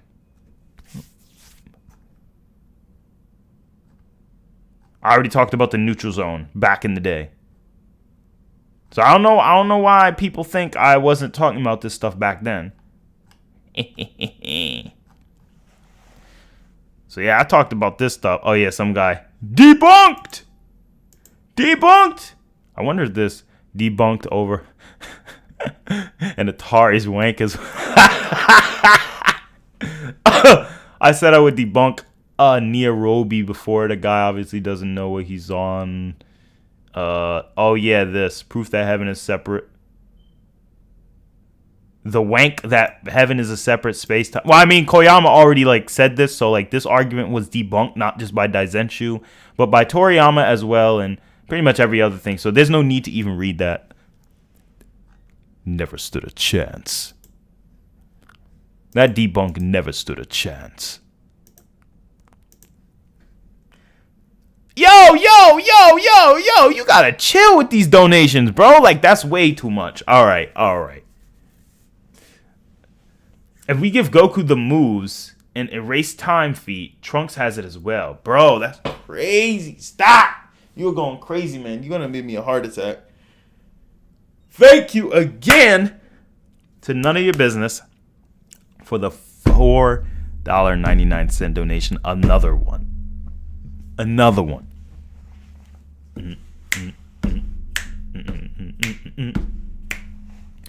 What do you rate the movie from 1 to 10?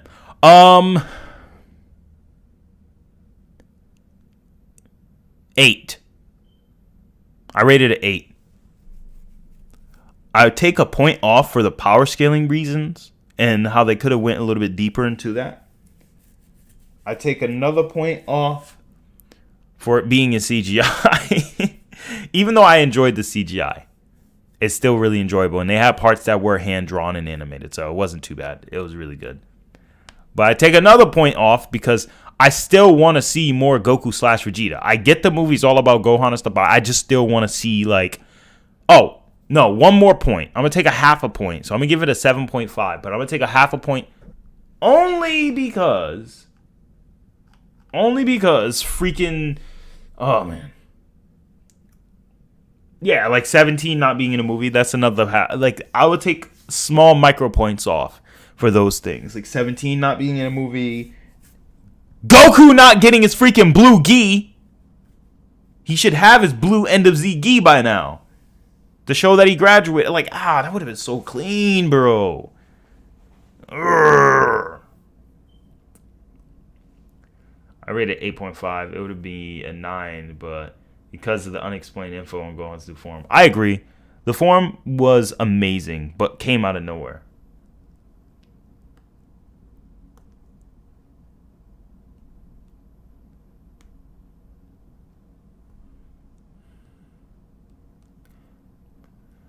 He's a year from End of Z because Pan is at least 4 years old there.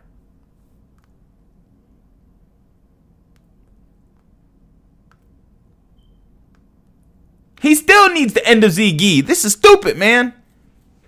It would have showed growth and progression. All I'm going to say is this. At the end of Z, we still better continue. We still better be getting more Dragon Ball Super stuff because I still want to explore stuff. Dragon Ball Super is the in-between between End of Z. I'm like, good. So I hope we get the real GT.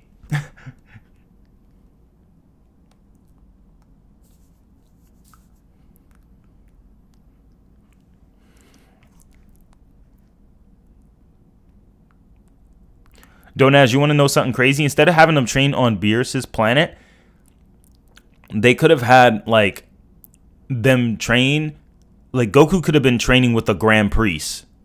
That would have been dope. I don't know. And, like, we don't see Goku in the film ever. And then we see him at the end of the credits with the blue gi.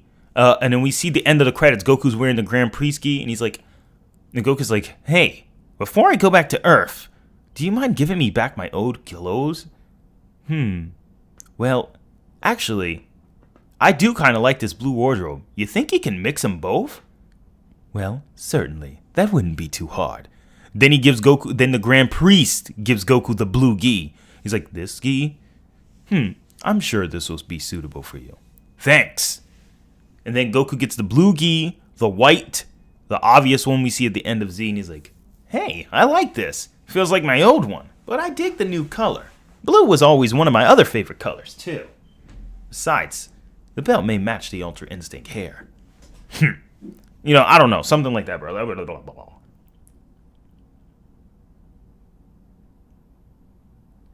On how Super GT ruined DB? I don't know, man. He always does videos. Bro. Thank you so much again for the donation. But to answer your question, I said this. When Koyama said 7th dimensional, he was speaking of real life. He specifically said outside of Dragon Ball Z, or specifies it's his personal opinion. So first, let's get rid of this whole infinite hierarchy. I made a live stream on this because Koyama believes in infinite transcending dimensions in real life, but he's a religious man somewhat. So 5D to 60 statements are specifically aimed towards Dragon Ball, while his other statements are his personal beliefs. I just want to let you know this because too many people are pushing an ambiguous narrative with Koyama. I feel that Koyama's statements are being backed up by the 1999 RPG Adventure Guides and Daigensu 4, which gives us 3 pieces of evidence. But his others are meh. I'll send them over regardless. So let's go ahead and take a closer look. Let me go ahead. You guys pay attention. Here we go. Here's a statement specifically. It says here, teacher, one question. Many questions have been answered here regarding Dragon Ball's cosmology. Thank you. I want to know if I made the anime with the same cosmology in mind. Let me see here. And what does Koyama say? Koyama responds, the answer here is just my cosmology. Alright? It's literally what he says. What's the response? You were made aware of the universe when you made the animation? I was conscious of it myself, but since it should not conflict with the settings of the original, it must be in agreement with the ideas of the original author side and Toei side. So yes, Toriyama agrees the afterlife is 6D, 5D. He didn't just go ahead and make these statements without going ahead to double check. So while checking the things to be confirmed, I wrote it. It's a work that was an original work, so I can't write anything arbitrarily. So he can't just make stuff up on Dragon Ball, and due to his honor, he's not going to go ahead and lie to us. So yes, Dragon Ball's macrocosm is 1000% officially 5D to 6D. There is no arguing against that, no matter who you are, even if you're versus Battle Wiki. So it's pretty much been confirmed word of mouth. And I'm going to trust Koyama's statements a little bit more, even more than a 1999 RPG data book by Mike Pondsmith. Now let's continue to go down. Pay attention. The ghost world includes the so-called hell. It goes beyond concepts of space and time. This personal opinion has nothing to do with the original Dragon Ball. All right. And I still love Homeboy for asking this question, but I do have to say this. This question still needs to be addressed. Middle track still legendary though, but we do got to address this though. My third question is, do only the realms of the other world contain an infinite hierarchy above the last, or does the world of the creator God also has its own infinite hierarchy? And the thing is, despite I understand middle track's awesome, but we got to address the question. This question is what you call, it's like ambiguity.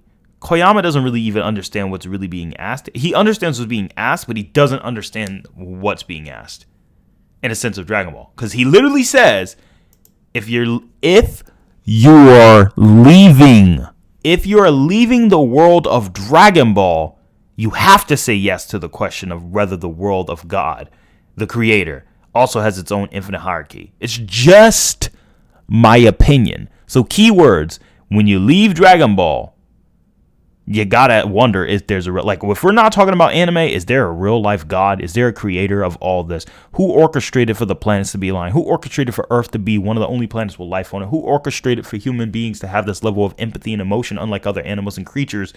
Who orchestrated human beings to care about morality, whereas animals don't really worry about it and they're taught by us? And if animals are taught by us, that means humans must rule over animals. But who gave humans the authority to rule over animals? Adam was given that authority. But you get what I'm saying. The point still stands. Who orchestrated atoms to move the way they do to create different levels? And they never disobey that. All right? Atoms never go against their own structure and how they was designed. Human beings had to find a way to split those atoms due to talking to whatever. And then came that fallen angel technology or whatever you want to call it. You get what I'm saying? So, like, he's talking about that real life stuff. Like, is there really a God? Is there really a creator? And is there an infinite hierarchy that we can't? That's what he's saying. But he also says this is just my opinion. All right? So this has nothing to do with Dragon Ball, period. And that's a very important piece of information I got to get straight to you. Now look at this. One more. No, you are welcome. But this is my personal opinion, not Mr. Toriyama's. Make sure. All right? All right? So, is Dragon Ball's cosmology 5D, 6D for the afterlife, the Kaishin? Yes, it is. Absolutely. That was confirmed by Toriyama. He was made conscious of it. He was aware. He went to go ask. Toei knows it. He knows it. At least at the time they knew that. However, when it comes down to this question, is there infinite hierarchy? He's like, no. Outside of Dragon Ball, I think there is, but that's my opinion. By the way, just letting you know, this is my opinion, not Toriyama. I just want you to make sure of that, because Koyama knows that these questions are done for power scaling. He at least has a vague idea, but he wants people to know, all right, don't go around just saying like, hey, Koyama said it. Like, he's like, hey, this is my opinion. Just want to make sure you know that. So yeah, there you go, guys. Yeah, middle track is always a legend, though. Bro, get out of here. Who the heck is this? Can we all agree that after a bare minute... No, we can't! Shut up! No! Stop going Super Saiyan. Shh. Stop. You're up. All right, that's it. Come here. Kamehameha.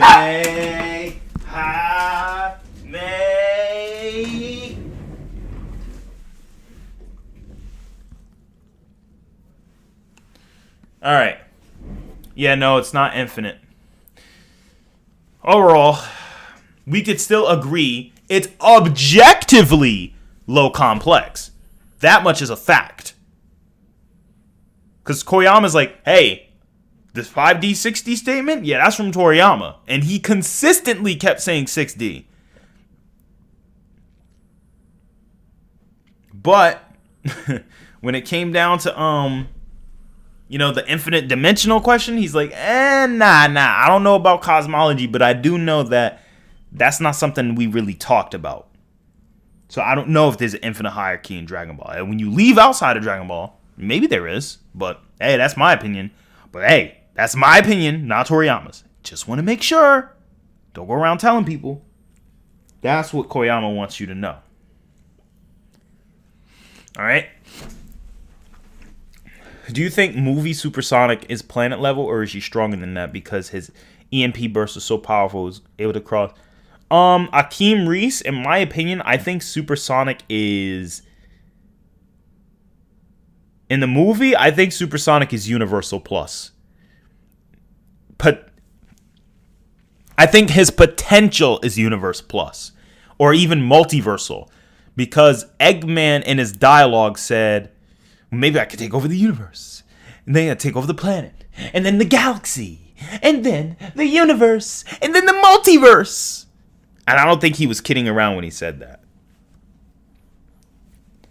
Taking these, oh, taking these, oh, taking these, oh, no.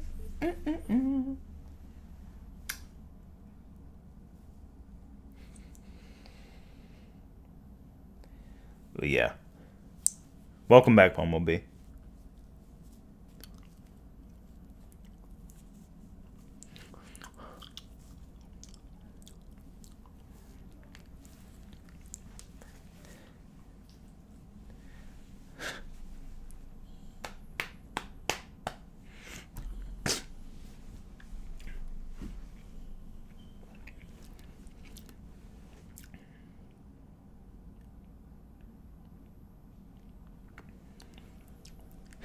Bumblebee's walking his dog.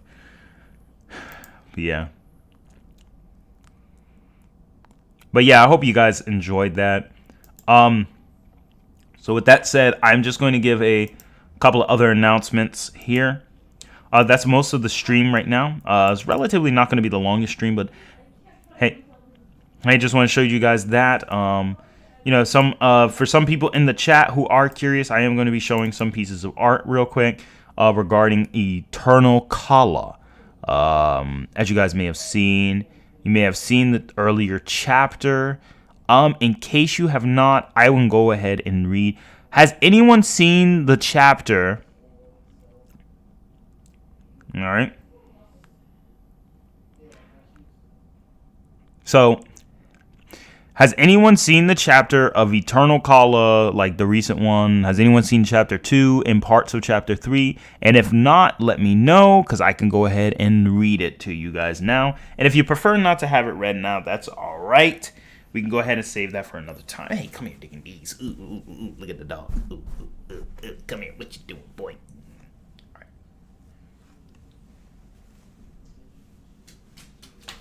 All right. Let's go. Goku solos. I agree, Donaz. Yeah. I have not. Where do you see the chapters, ATARi? Do you show other people's art on live stream? No, it's my art as the Asgardian. Can you read it? But I'm kind of busy.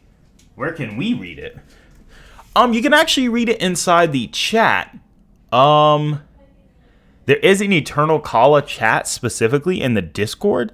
You got to get the Eternal Kala pass to read it. But you can read the actual chapter. You can't type in that chat, but you can read it and leave your thoughts. I haven't placed together chapter 2 all the way. Now, I don't know if everyone's seen the battle where so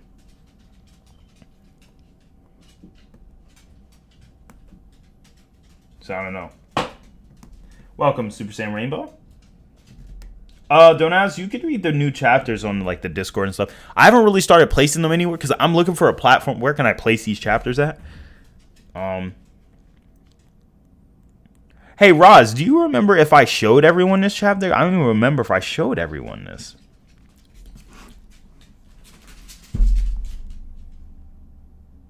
Are you dancing because you have to pee? Anyway.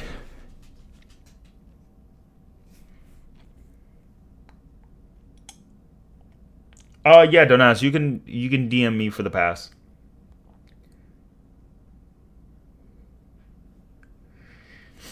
All right, I'm gonna show parts of the chapter, and I want to know if people remember this.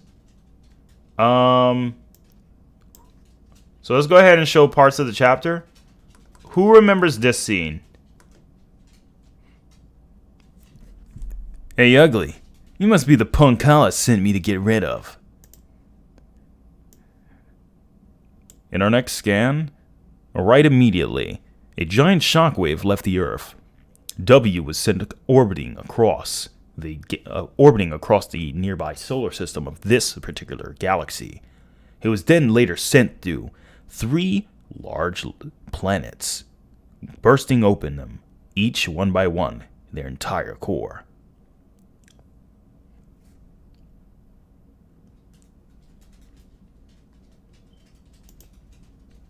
Page 3. The next level page. What the hell was that? These things are supposed to be weak.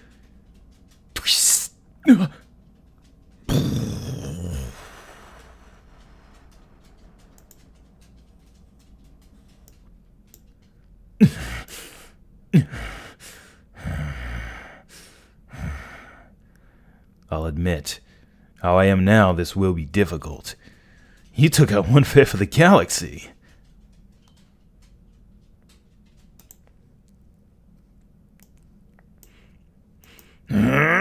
Breakthrough!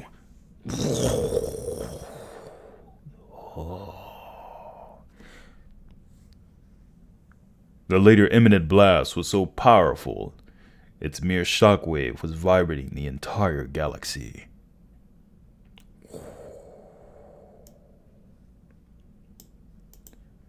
There emerged W in his breakthrough state. As the creature began to prepare its next attack, in about 10 zeptoseconds, the creature's head was stripped from its foundation.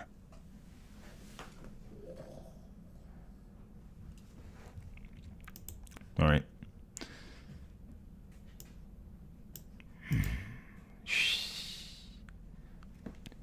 You transform into a higher being just to fight a mere foot soldier. You have several flaws in combat knowledge. I don't like the feel of this.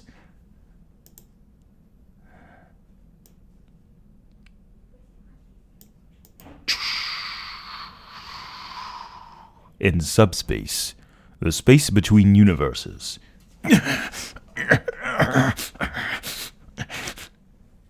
I will acknowledge your strength. If I hadn't been more careful, you had torn off my head as well. Yet, you survived the end of that universe and its timeline. Quite impressive.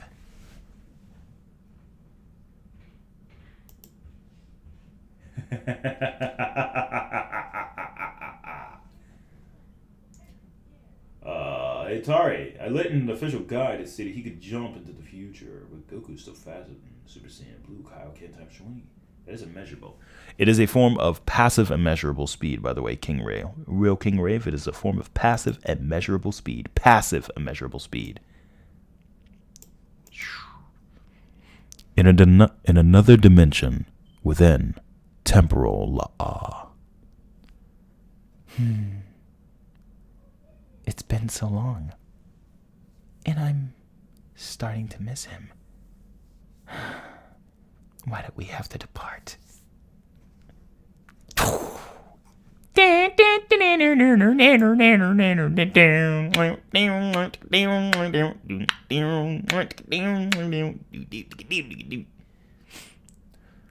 Alright, so now you guys kind of get the idea.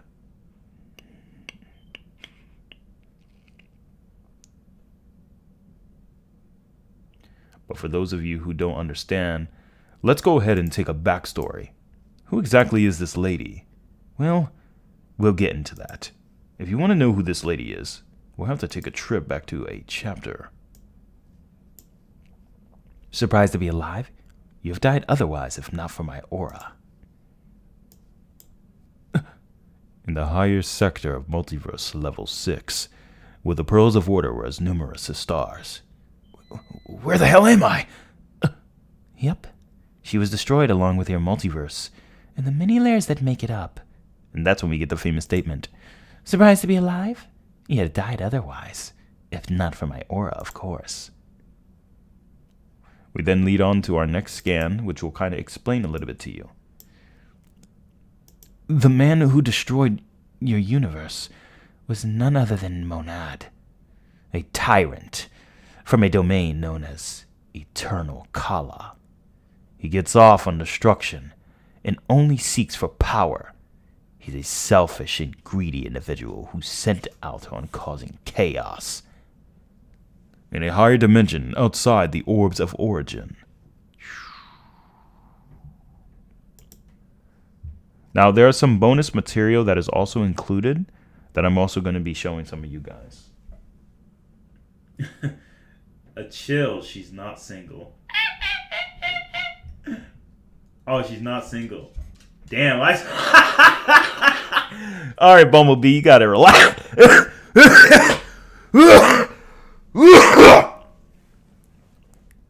ATARi has passed. I'm just kidding. But yeah. And they go here. This is the next scan. Shh. Welcome to my home. Welcome to my home world. Well, you probably can't perceive it, but I'll help you adapt. What the hell is that thing? It's the guardian of temporal law.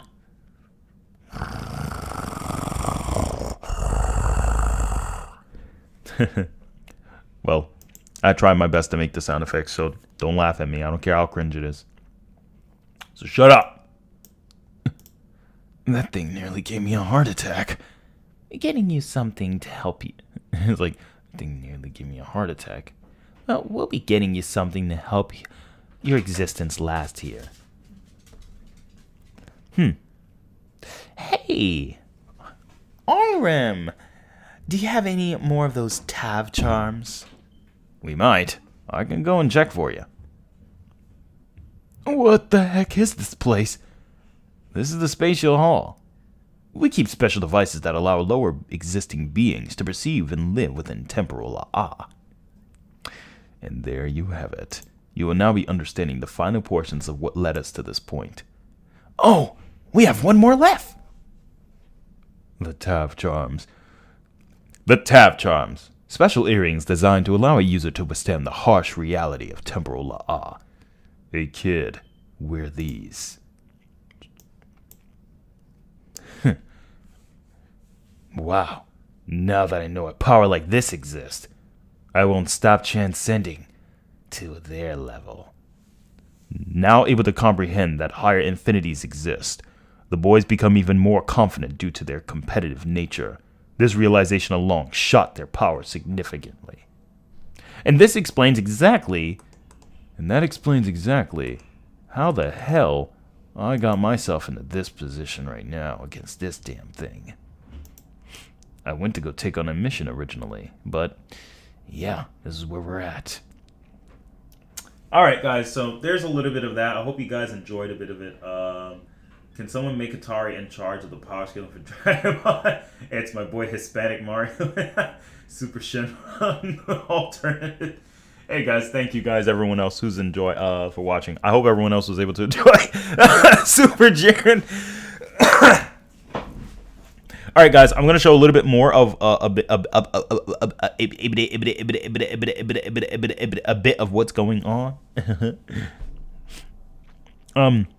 So I'll show a couple more pages of the recent chapter, and so people can kind of enjoy that. Are all these characters? I can't see what that says. My screen is cracked. Let's go ahead and see a couple pages of the next chapter, and then we'll go ahead and conclude. I've gathered you guys today due to a new species of creature that are multiplying rapidly. I have no doubt that they will become more violent and become a threat later on. As you may know, Monad destroyed Universe Omega, which may have led to this. The Messenger, age 35 eons, rank X, delivers messages to those within Eternal Kala. Chakra, age 20 eons, rank X. Makes reports and organizes documents for Kala. I want you all to be made aware that we must take action now. I'm sure you know Kala, too, is watching our every move to ensure we do this correctly. Watcher, age 40, rank X. Observes the outside world of Kala in lower dimensional existences. Yuishi, age 38, eons, rank X. Studies the energy levels of different realms and dimensions.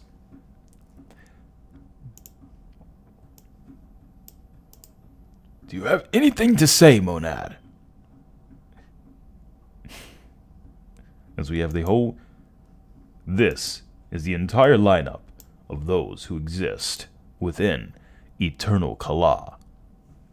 Every individual person has their own reason for being here, and that is why they're here for this meeting.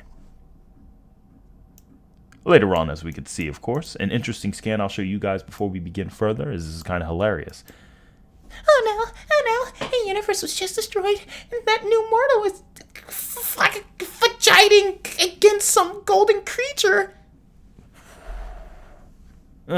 This kid sucks. He's losing to this weak thing. Guess I'll go and help. No, Monad. You were given a chance, and you simply caused more destruction. Let Sangre go. She'll be a lot more clean and efficient in saving the boy. Is that clear? And there we have it, my friends. We are going to be seeing the next upcoming chapter of Dragon Ball. No, I'm just kidding. Anyway,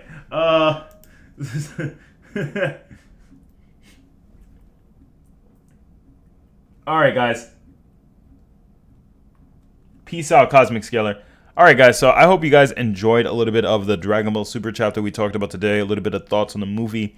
Of course, I wanted to show you a little bit of Eternal Kala. I'm going to start formatting these into video level formats, kind of adding a bit of a sound effects over on top of it, kind of creating a little bit more of a dynamic to kind of give it a little bit more of an intricacy, make it a little bit more entertaining, because I know some people actually kind of like the series, so we'll go ahead and get that ready to start. We'll try to do some voice acting, add a little bit more depth and entail on the series, make it a little bit more interesting and entertaining. For those of you who are interested in reading the rest, go ahead and join the Discord. A lot of these chapter pieces will be uploaded very shortly, as chapter 3 is looking to be completed later on today and uploaded. So I hope you guys go ahead and went ahead and enjoyed a couple of those sneak peeks of the chapter. This has been ATARi HMB. I thank everyone who's been showing up and has been supportive to the channel overall. So again, you guys have been amazing.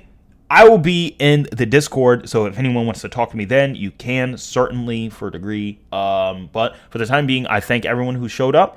This is your boy ATARi HMB. Thank you, everyone, for showing up. And again, shout outs to everyone who's given a great and generous donation today. I am grateful and appreciate it. And you guys are awesome. This is ATARi HMB, and I am signing off. Peace.